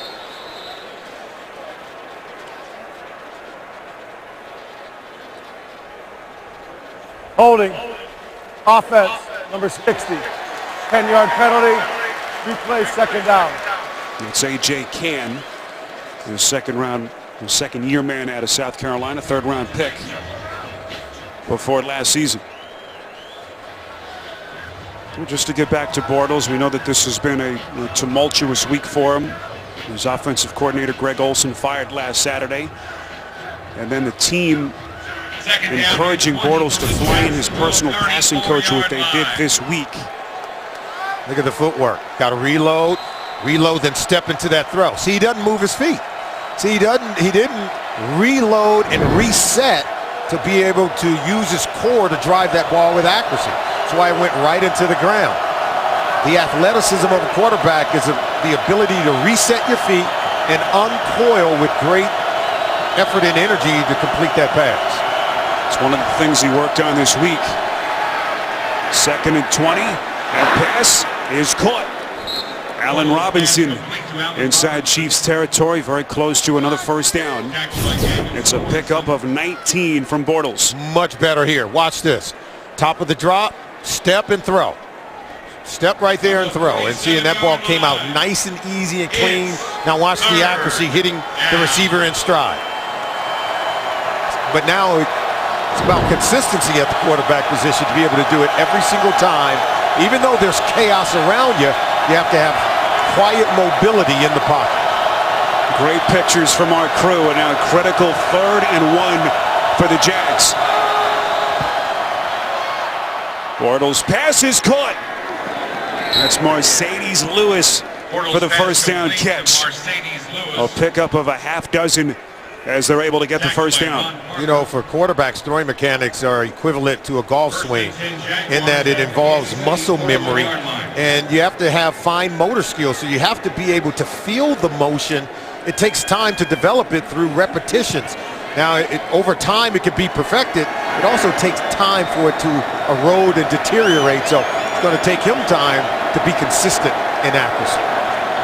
A little delayed handoff on 1st down to Ivory. You know, we asked Bortles about it, and you mentioned the golf swing, and he said he actually played golf left-handed as a kid growing up. He said his dad was left-handed, wouldn't buy him clubs, so had to use his dad's clubs growing up, and it just kind of stuck with him. But it tells you what kind of athlete he is. I mean, he can make adjustments. I think he's an excellent athlete. He still has to perfect some things so that he can play at a high level on a consistent basis.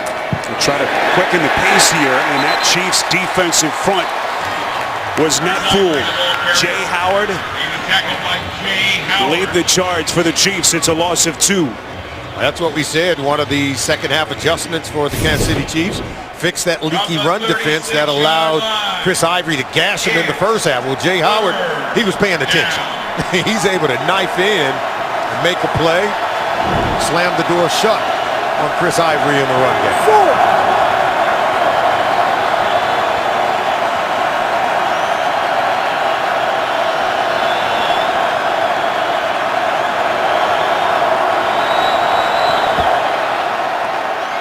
3rd and 5. Bortles just barely able to get rid of the football, but it's incomplete. D Ford is just killing the passing game for the Jacksonville Jaguars. Again, he's going to come around Jeremy Parnell, 78. Watch, he's going to get there, going to hit the arm of Bortles just as he's throwing it, and that's why the ball sailed behind the intended receiver.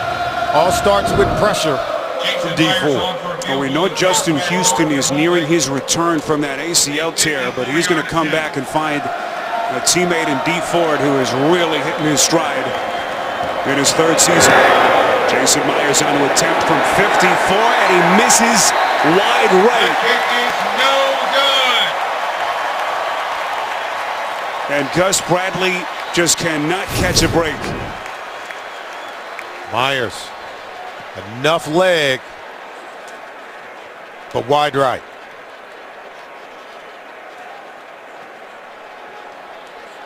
Myers now 1 for 4 on kicks from 50 plus. And the look from Bradley tells the story for Jacksonville. First and 10 Chiefs from the Kansas City. There's so much talk about Bradley being on the hot seat. He's 14 and 41 as Jags head coach.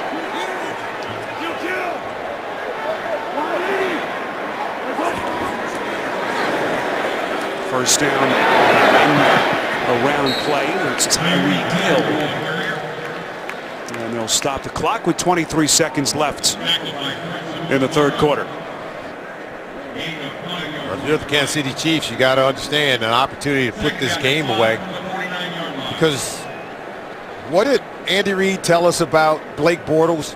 Said he's a talented quarterback that is kind of like a baseball pitcher. Said he's in a slump, but he can wake up at any moment and carve you up. He knows it. That'll take us to the end of the third, 16-7. Chiefs will return to Arrowhead after this. You're watching the NFL on CBS.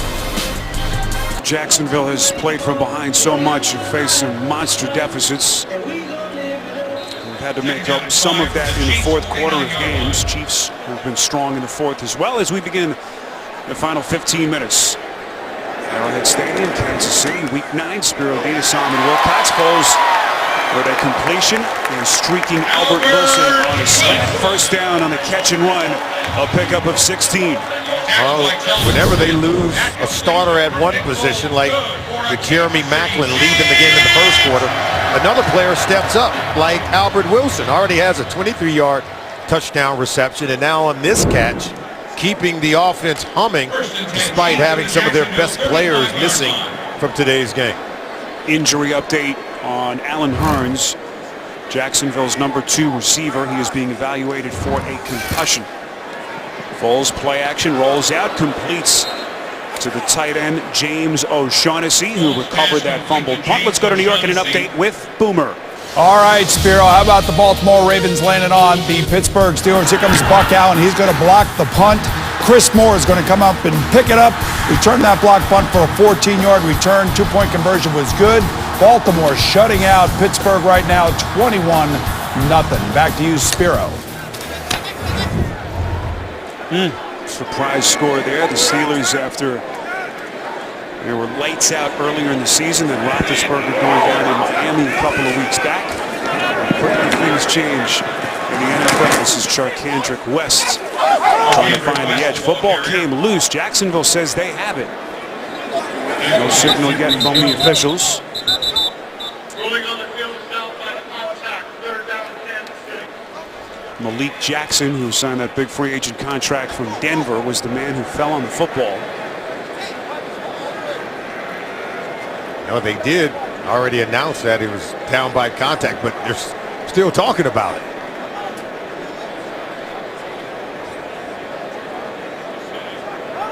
Trying to get the turf out of the face mask of West.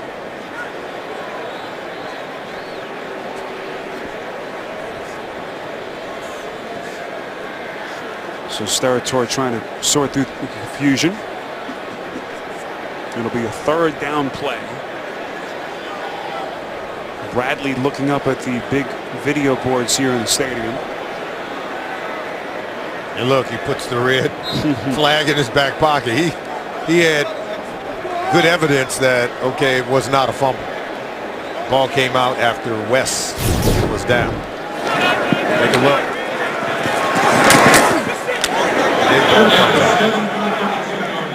Such a hard hit, Solomon, that West takes. West only 5'10", about 200 pounds. And you saw him take that hit, driven into the turf. The pass is caught. Kelsey, just so dangerous over the middle on third down. First down on the catch and run. It's a pickup of 14, and Kelsey is excited. When we talked to him, you said you liked the dance moves on his touchdown reception 1 week ago. Well, how you like these moves? Look at that. He beats Prince Amukamara. That's a corner. Separation at the line of scrimmage against bump and run, and then the catch and run. But look at this block by Sharkandrick West to protect his quarterback. And then the throw from Foles to Kelsey. Well designed, well executed. First catch of the second half for Kelsey. He's got 5 for 58 on the afternoon. This is Nile Davis. And a little bit closer to the 10. Boy, it's good being Travis Kelsey these days. Star NFL tight end. He's the subject of his own dating show, reality television. And the man likes and knows how to dance. This is What did he call this dance, Spiro? You would know. oh boy. What do they call this? The Millie? Something like Yes, that? the Millie, that's it. Okay. Now, how would I know that and you not know that? I think you're a little more hip. Something than me. We had a good time talking to Kelsey this week. And we started to come on after that 100-yard performance in the win last Sunday. Foles going end zone, right back to Kelsey, who thought that he was interfered with in the back of the end zone. No flag.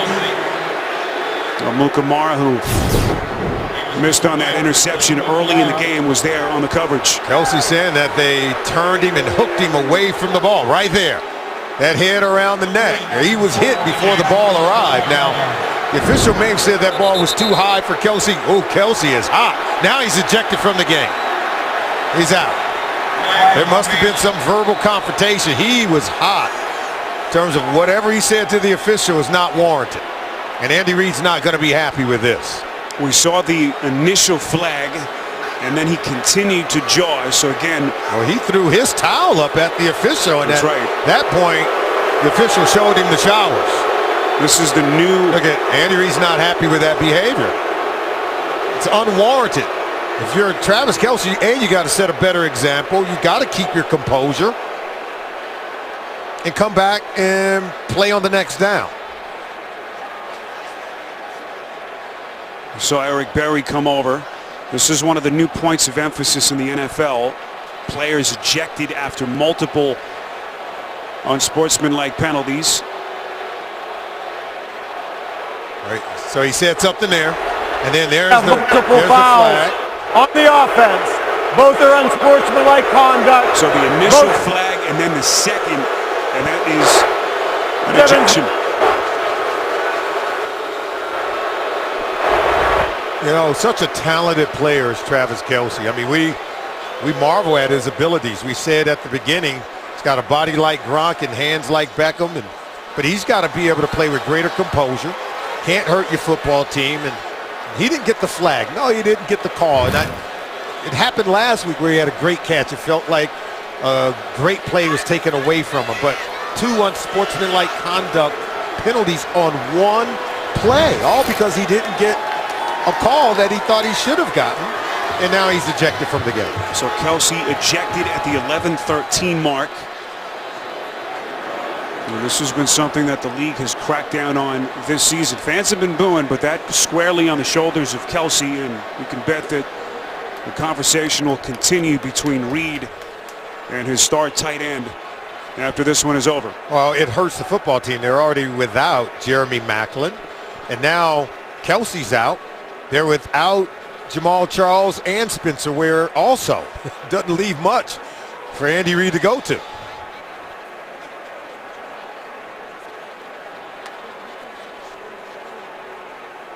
You see Gene Steratore now over having a conversation with Gus Bradley. This has been a lengthy delay. Well, Kelsey has been frustrated. You know, he talked about the catch that he thought. Go back to the huddle. Go back to the huddle. Go back to the huddle. One more shout gets him in trouble. And now he's going to double down on that by throwing his towel at the official. That'll get you out of the game for sure.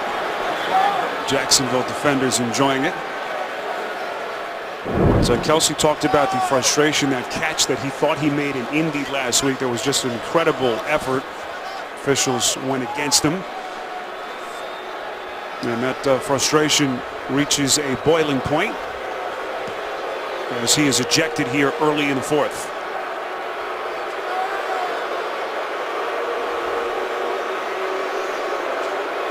officials are trying to figure something out. They're going to assess the penalty.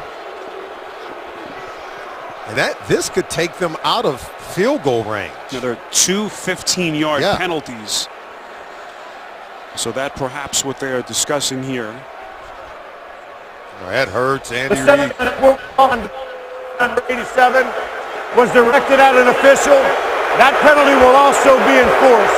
So we will add 15 more yards for a foul against an official. And that does count. So it will be 3rd down. So 2 15-yard penalties, and boy, that'll just add to Andy Reid's ire. 3rd and 34. And as Kelsey heading for an early shower. Kelsey had to know. And once he took that towel off his hip and threw it at the official, it wasn't going to end well for him. Just a selfish play by Kelsey, no other way around it. Knocks him just about out of field goal range, 3rd and 34. And there's still a 9-point game.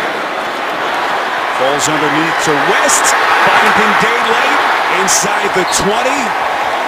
As Kansas City comes right back into field goal range, a run of 25 on the catch from West. This is just well timed, well executed. Look at the blocking out front. Red hat on a white jersey. And then West does the rest. Puts him in good field goal range. This will be a 36-yard attempt. 36-yard attempt here for Santos. It was 3 of 3. Is hit from 26, 51, and 24.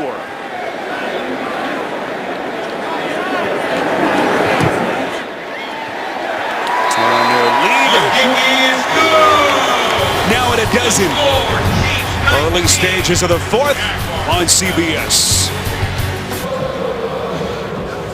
Fans enjoying themselves. 18-7 after another Cairo Santos field goal.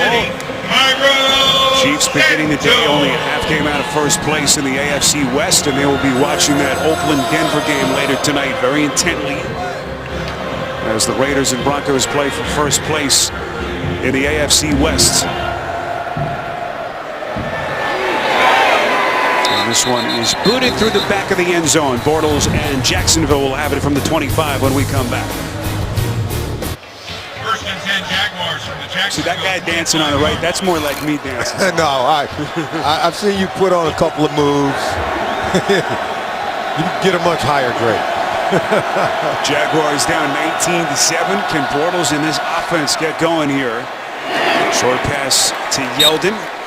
Tackled by Kendall Reyes at the 30-yard line. Coming up next, Andrew Luck and the Colts will take on Aaron Rodgers and the Packers, or some of you will see the Titans battle the Chargers. Check your local listings. How about Tennessee and Mike Mularkey starting to get some attention around the NFL from the casual football fan? Love that offensive line. They're road graders. Bortles 15 of 28, only a $127.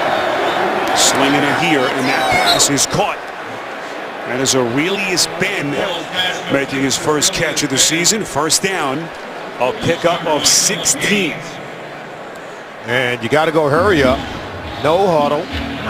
Rapid fire for Blake Bortles in this offense. Bortles has had a couple of interceptions that have been dropped by Kansas City defenders. Looking for some points here. He's going to take a shot. Has his man. It's Marquise Lee. Lunging end zone. He is stopped short. And that time Bortles was perfect with that pass. Every now and then, look, your eyes going to the backfield and not on your man going down the field. And he's able to get right by you. And look at that throw from Blake Bortles. He didn't miss on that one. 51 yards to Marquise Lee.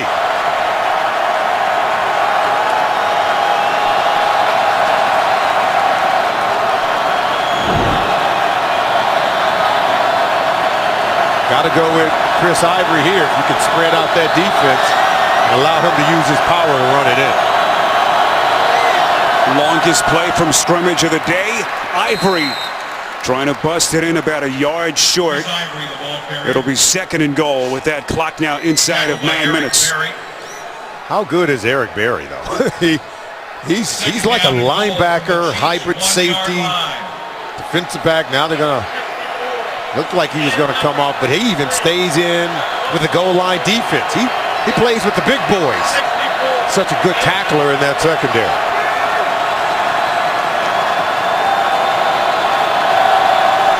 Chris Reed and Richard Ash are eligible.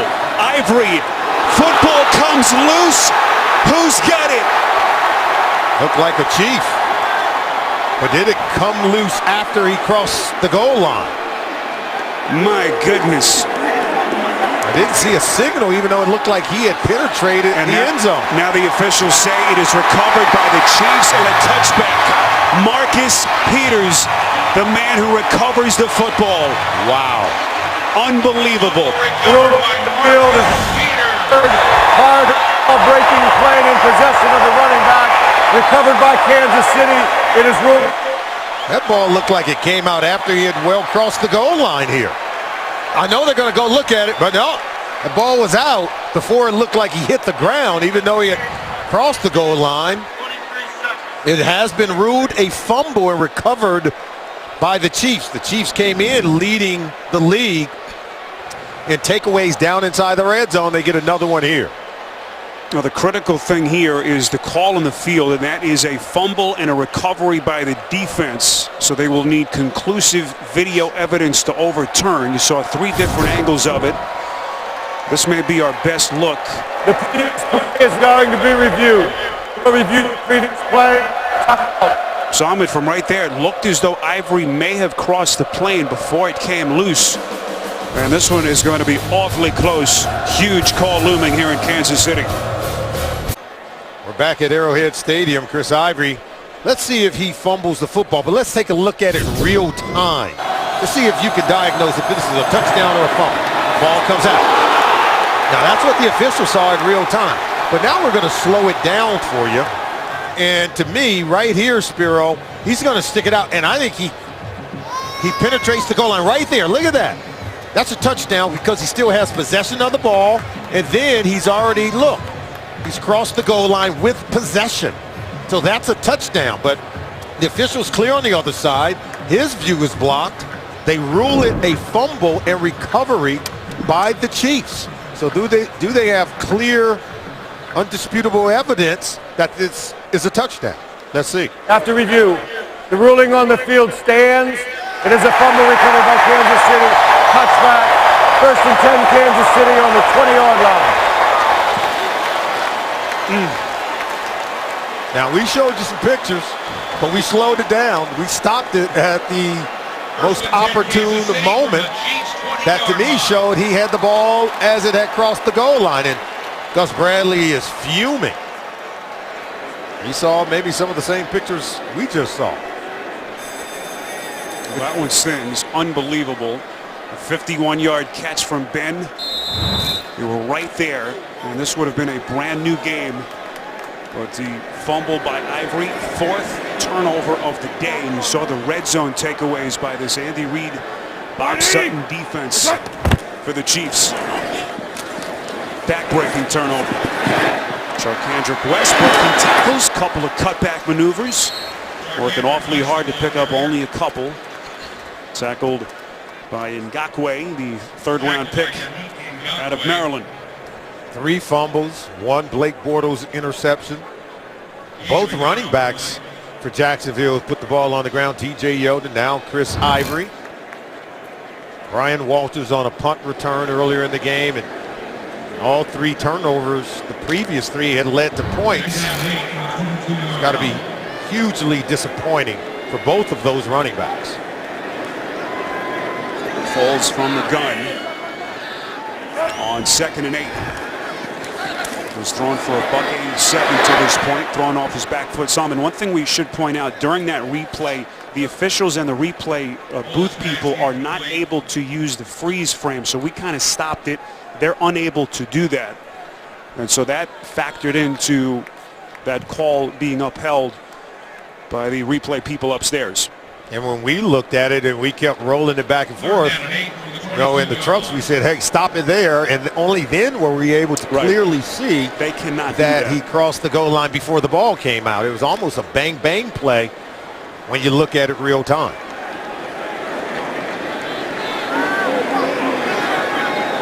Lyle Davis back onto the field, flanking Foles here.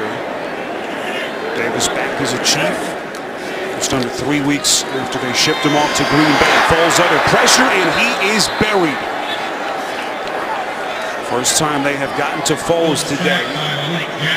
Told you about Jacksonville, 0 sacks in either of their last 2 games. There's Malik Jackson able to get to Foles. Yeah, look at the coverage on the back end. Good play in the secondary, and as you mentioned, this defense has been tough for them to come away with a sack. Shut out the last couple of weeks in that category and come away with one here today. Second sack of the season for Jackson, their prize defensive free agent, signed that monster $90 million contract after coming over from Denver. So Colquitt on to punt. Walter's going to play it from his own 30.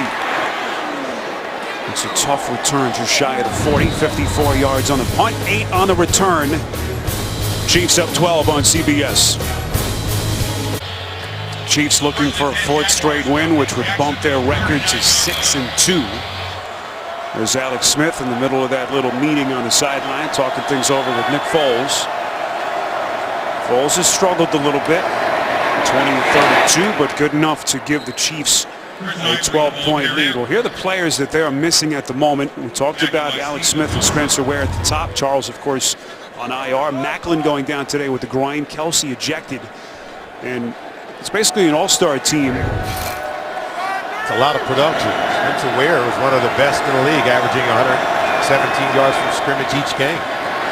Bortles pass deflected some, and it also speaks to the infrastructure of young talent that they've built here with their GM John Dorsey and Andy Reid. Well, you're right. The ability to go and comb the college campuses to find talent and to draft that talent, then Andy Reid and his coaching staff being able to develop those players so that they yield productivity on the football field.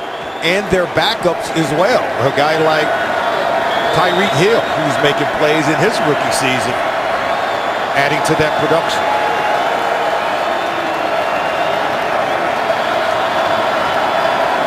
Bortles and company running out of time, 2nd and 10. He throws a dart, that's Lee, who had the 51-yarder earlier, first down catch, but a marker thrown behind the line of scrimmage. It's a 16-yard hook up there. Offside, defense number 95. His decline, he's on to the play, first down. It's their rookie Chris Jones. Gus Bradley declines the penalty as they'll move the chains here with just under 6 minutes left. So Bortles now starting to get hot. Over 200 yards passing. But those 4 Jacksonville turnovers have been the story. See the production from Bortles since halftime. He's now 18 of 32. 1st and 10. Bortles throwing back shoulder to Robinson, incomplete. And Steven Nelson, who's been all over the place today for Kansas City, on the coverage. It's a great play by Nelson. Watch it. It's a back shoulder fade. Now, when that back shoulder opens up, that's where you go with that left arm. And that's exactly what he does. He's taught by one of the best defensive backs to ever play the game, and his coach, Emmett Thomas, a Hall of Famer, who played on the Super Bowl team here in Kansas City. He, Al Harris, formerly of the Packers, coaching these secondary members. That's why they lead the league in interceptions. Reid has some kind of staff here, certainly on that defense. That back shoulder throw is completed. Allen Robinson that time able to make the catch. 7th reception of the day, over 70 yards, a first down. These back shoulder throws are some of the toughest passes to defend against in football. Philip Gaines there against Allen Robinson. So now apparently they were just Well, they've got it all wrong here. The chains crew is showing third down on the sideline. Chains crew hasn't adjusted. Yeah, now they're Chiefs territory has to get them all sorted out. That was a first down catch by Robinson, but apparently they forgot to tell the chains crew on the Chiefs side of the field.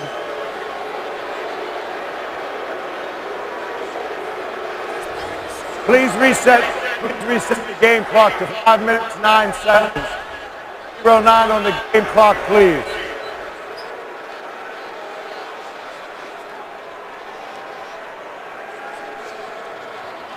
So Steratore asking for the clock to be adjusted. There's Emmett Thomas, just to Andy Reid's right. The Hall of Famer coaching on that staff with Bob Sutton. 1st and 10. Bortles fakes the handoff to Yeldon, who just didn't have a lot of room to maneuver on that sideline. Back to New York and an update.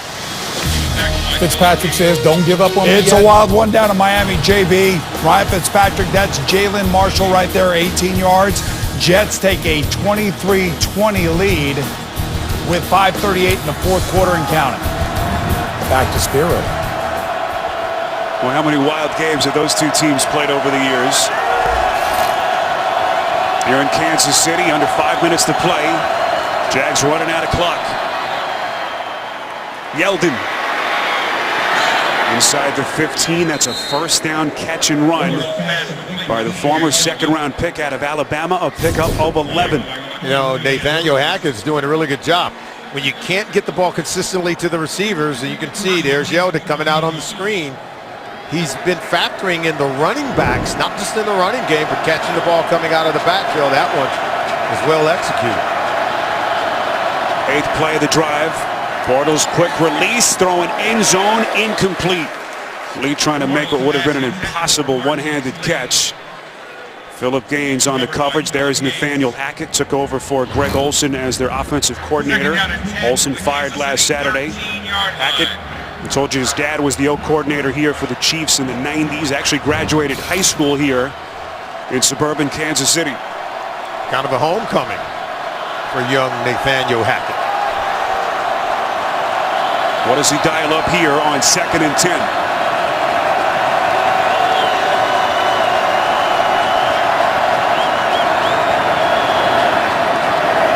Chiefs coming, quick strike. Yeldon, end zone, touchdown. And Jacksonville still showing a pulse. 13 yards on the catch and run. Bortles to Yeldon. This has been a good game plan. Hackett has used the running backs coming out of the backfield to create some easy throws from Blake Bortles. We saw Yeldon on the previous screenplay. This is him coming out of the backfield, and he kind of got a rub from the tight end, Julius Thomas, who took defenders with him into the end zone, left Yeldon open on the perimeter. Bradley elects to go for the point after here, an extra point. And Jason Myers' kick is good. So Jacksonville still alive. Bortles to Yeldon. 19-14 on CBS. Well, Blake Bortles, say what you want about his struggles. He's been a stud in the fourth quarter of games this season. Able to drive him down the field, 61 yards, 9 plays, just under 2.5 minutes. And that'll set the stage here for an interesting final 4 minutes and 10 seconds in a 5-point game. Now you ask yourself, do you do an onside kick here? Remember, you're going to need a touchdown, but you still have plenty of time here. You got to come up with a stop. I would go ahead and play for the field position. Go ahead and kick it off. I would not attempt the onside kick. Both teams have all 3 of their timeouts left. So it appears as though Myers will just boot it away. We'll see what they do here. They'll just kick it away and just try to play defense. Tyreek Hill watches that one bounce through the back of the end zone. So plenty of time left. And suddenly this one gets a little bit more interesting. Yeah, that means it puts the pressure on Nick Foles to sustain some offense. Look, under 100 yards passing in the first half and still under 100 here in the second half. But he's done a really good job of protecting the football. He made some nice throws down the field to execute on some plays, but It's the red zone offense that's really been difficult, where they've had to settle for some field goals, 3 of them here in the second half. So that's why they have not been able to put this Jacksonville Jaguar team away. But keep in mind, he doesn't have Travis Kelce now, his #1 tight end. Macklin is out, lost to that groin injury. And so many weapons they usually have at their disposal, not there at the moment. Let's get you back to New York. JB and Boomer with an update. 5th lead change in Miami. It's getting crazy in Miami. That's all I can tell you. You're going to have a kickoff return, and it's going to be by Kenyon Drake. Now, this comes right after the Jets initially kicked off and then were called for offside, so they had to back it up 5 yards. They had to do it all over again. Kenyon Drake does the rest. Miami now takes the lead, 27-23, 5:15 left in the fourth quarter. That is Solomon speed. Back to Spiro. That's Nick Saban's gift to the Miami Dolphins. This is the latest chapter between those two teams in the NFC East. Foles pass deflected off the hands of Talbot Smith, who has been running sideline to sideline today for Bradley in this defense. It'll be 3rd and 7. And a big play coming up here for Jacksonville. Talbot Smith nearly had him one. Nick Foles better be careful. Tried to slam it in one of those tight windows. The speed and athleticism of Talvin Smith and some of the Jaguars defenders nearly came down with one. Now 3rd and 7. A little surprised that the Chiefs would elect to throw there on 2nd down. That stops the clock on an incompletion. And now this is 3rd and 7. Foles is going to be sacked. Senderick Marks getting there for the Jags. Monstrous defensive play. It's a loss of 13 yards as Andy Reid sends out his punt unit. Watch Arkanjic West going to come out here. He's going to be open, but Foles doesn't see him. See, right now, ball's got to come out, but he's holding on to it, doesn't turn it loose. He's got to be able to find the open receiver. He takes a hit on that play and takes the sack and loss of yardage. Now they're going to have to punt. And now Gus Bradley, trying to manage the clock, will take his first timeout. So they'll put a couple of seconds back on the clock. 3:15 showing here. And Salmon, just when you thought this game was over, Chiefs were getting ready to get out of here with a win. And that's where Nick Foles really has to help his team. We saw that last week in the game against the Colts. Had some receivers open on occasion and never even saw him and was forced to eat the football. Excellent punt by Colquitt. Walters backpedaling. He's going to play it. An impressive return. Boy, the football came loose at the end of the play, but appeared as though Walters was whistled down. It was Denard Robinson, the man streaking up the sideline, but they will bring it back where Walters was originally brought down. 59 yards on the punt by Colquitt and 12 on the return. Try to listen for a whistle. Didn't hear it there.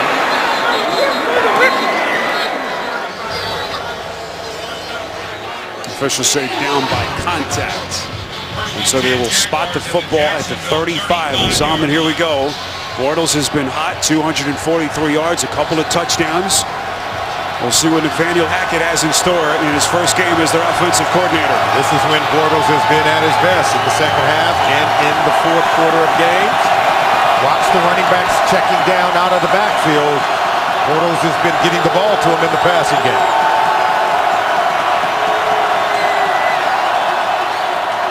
On 1st and 10, Bortles pass incomplete.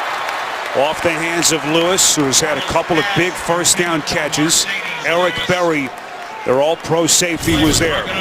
These safeties, Ron Parker, Eric Berry, they do a good job in coverage against tight ends. Look, he's great leverage, great position to pry that ball loose from that larger body of Mercedes Lewis.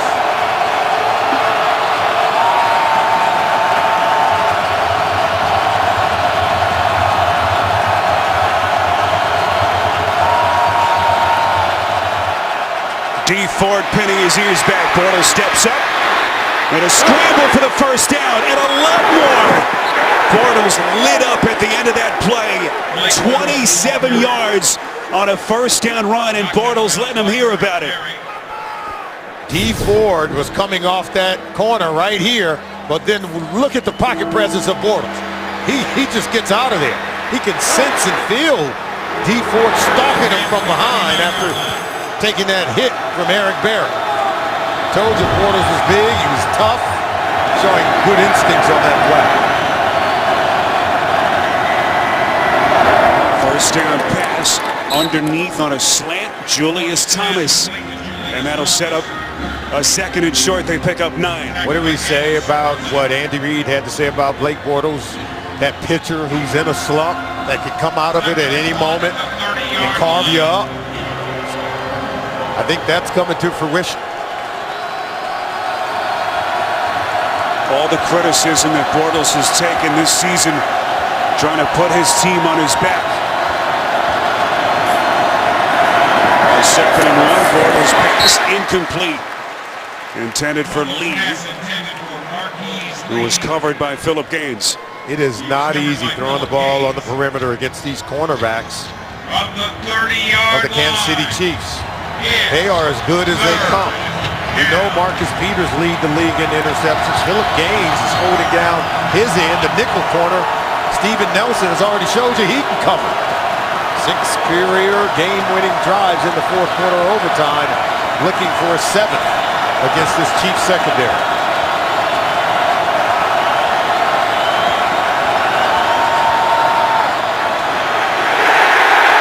He didn't get it. Dontari Poe blowing up Yeldon.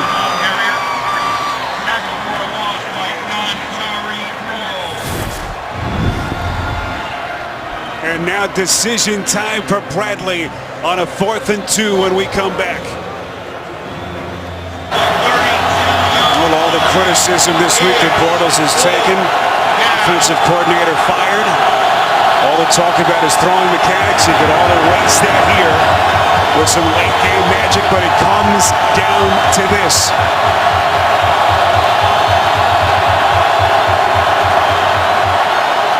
Fourth and 3. Bortles pass incomplete. Off the hands of Walters. Nelson was there for the Chiefs. He was broken up by Steven Nelson. Protection held up for Blake Bortles. He was patient in the pocket, waiting for Brian Walters to come across the formation. Just a great play by the nickel corner, Steven Nelson. We told you these were small windows of opportunity to get the ball in against these corners.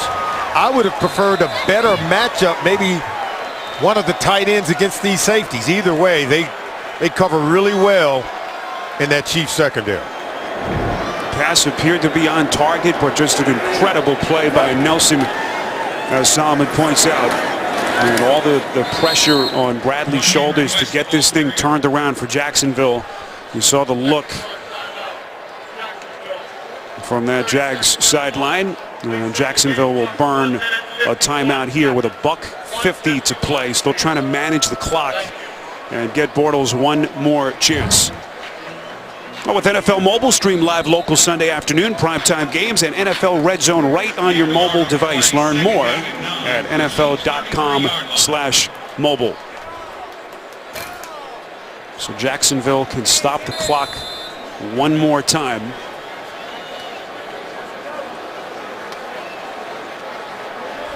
Chiefs looking for one more first down to try to put this game on ice.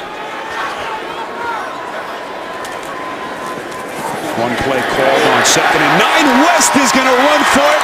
First down, Chiefs. Boy, on a day that West just has not had it. Hasn't had many running lanes, but he did there. 14 yards. Monstrous first down for the Chiefs. And Spiro, the Jaguars have had their opportunities in this game. Chris Ivory gets the ball. He is just a hair away from getting a touchdown here as he sticks this ball across the goal line. It comes out. Look at that right there. Penetrates but then that ball comes out as more of a bang-bang play. We can stop it and freeze it, but real time, that ball came out just as he was approaching the goal line. And it's going to go to the Kansas City Chiefs. 4 turnovers by this Jacksonville Jaguars football team today. That was the most costly of them all. You think back just a couple of weeks ago, this was a Jacksonville team that had won 2 straight, was at 2-3, just a game within 500. But now in danger of losing a 3rd straight. And as they will see their record fall to 2-6. And boy, they had so many opportunities, as Sam had pointed out. But those turnovers, the major headline. Here is the upcoming schedule for the Chiefs, as they will get their record to 6-2, a 4th consecutive win, as they will hit the road, Salmon, for 3 of their next 4 games, including a big one in Denver. All they do is hang around. That guy is one of the best coaches in football. He finds a way. We already showed you some of the top players they have out. Travis Kelce was ejected from the game. They lost Jeremy Maclin in the first quarter. They're without Alex Smith, without Jamal Charles, without Spencer Ware on offense, and yet the turnovers, the defense set the table for the offense. The offense never turned it over. They were perfect on their side. So great complimentary football by Andy Reid's football team today. Mike Shanahan, coaching win number 178. Now ties Mike Shanahan, the great former coach of the Denver Broncos, for 12th most in the history of the NFL. And Kansas City now will go to 16-2 in their last 18 regular season games. That was a streak that started in week 7 of last season. Best record in the NFL in that stretch. Special thanks to our crew, our producer Ryan Galvin, Andy Goldberg, our director, Alana Campbell, our AD, and the rest of the crew, Scott Martin, Jelani Rooks, and here in the booth, Russ DeLynn, our statistician, and our spotter, Rich Gaynor. Final score, Chiefs. Jacksonville falls to 2-6, and Kansas City now 6-2 in the AFC West. Coming up next, the Colts meet the Packers, or the Titans take on the Chargers. Now for Solomon Wilcott, Spiro Ditas, saying so long from Kansas City. You've been watching the NFL on CBS.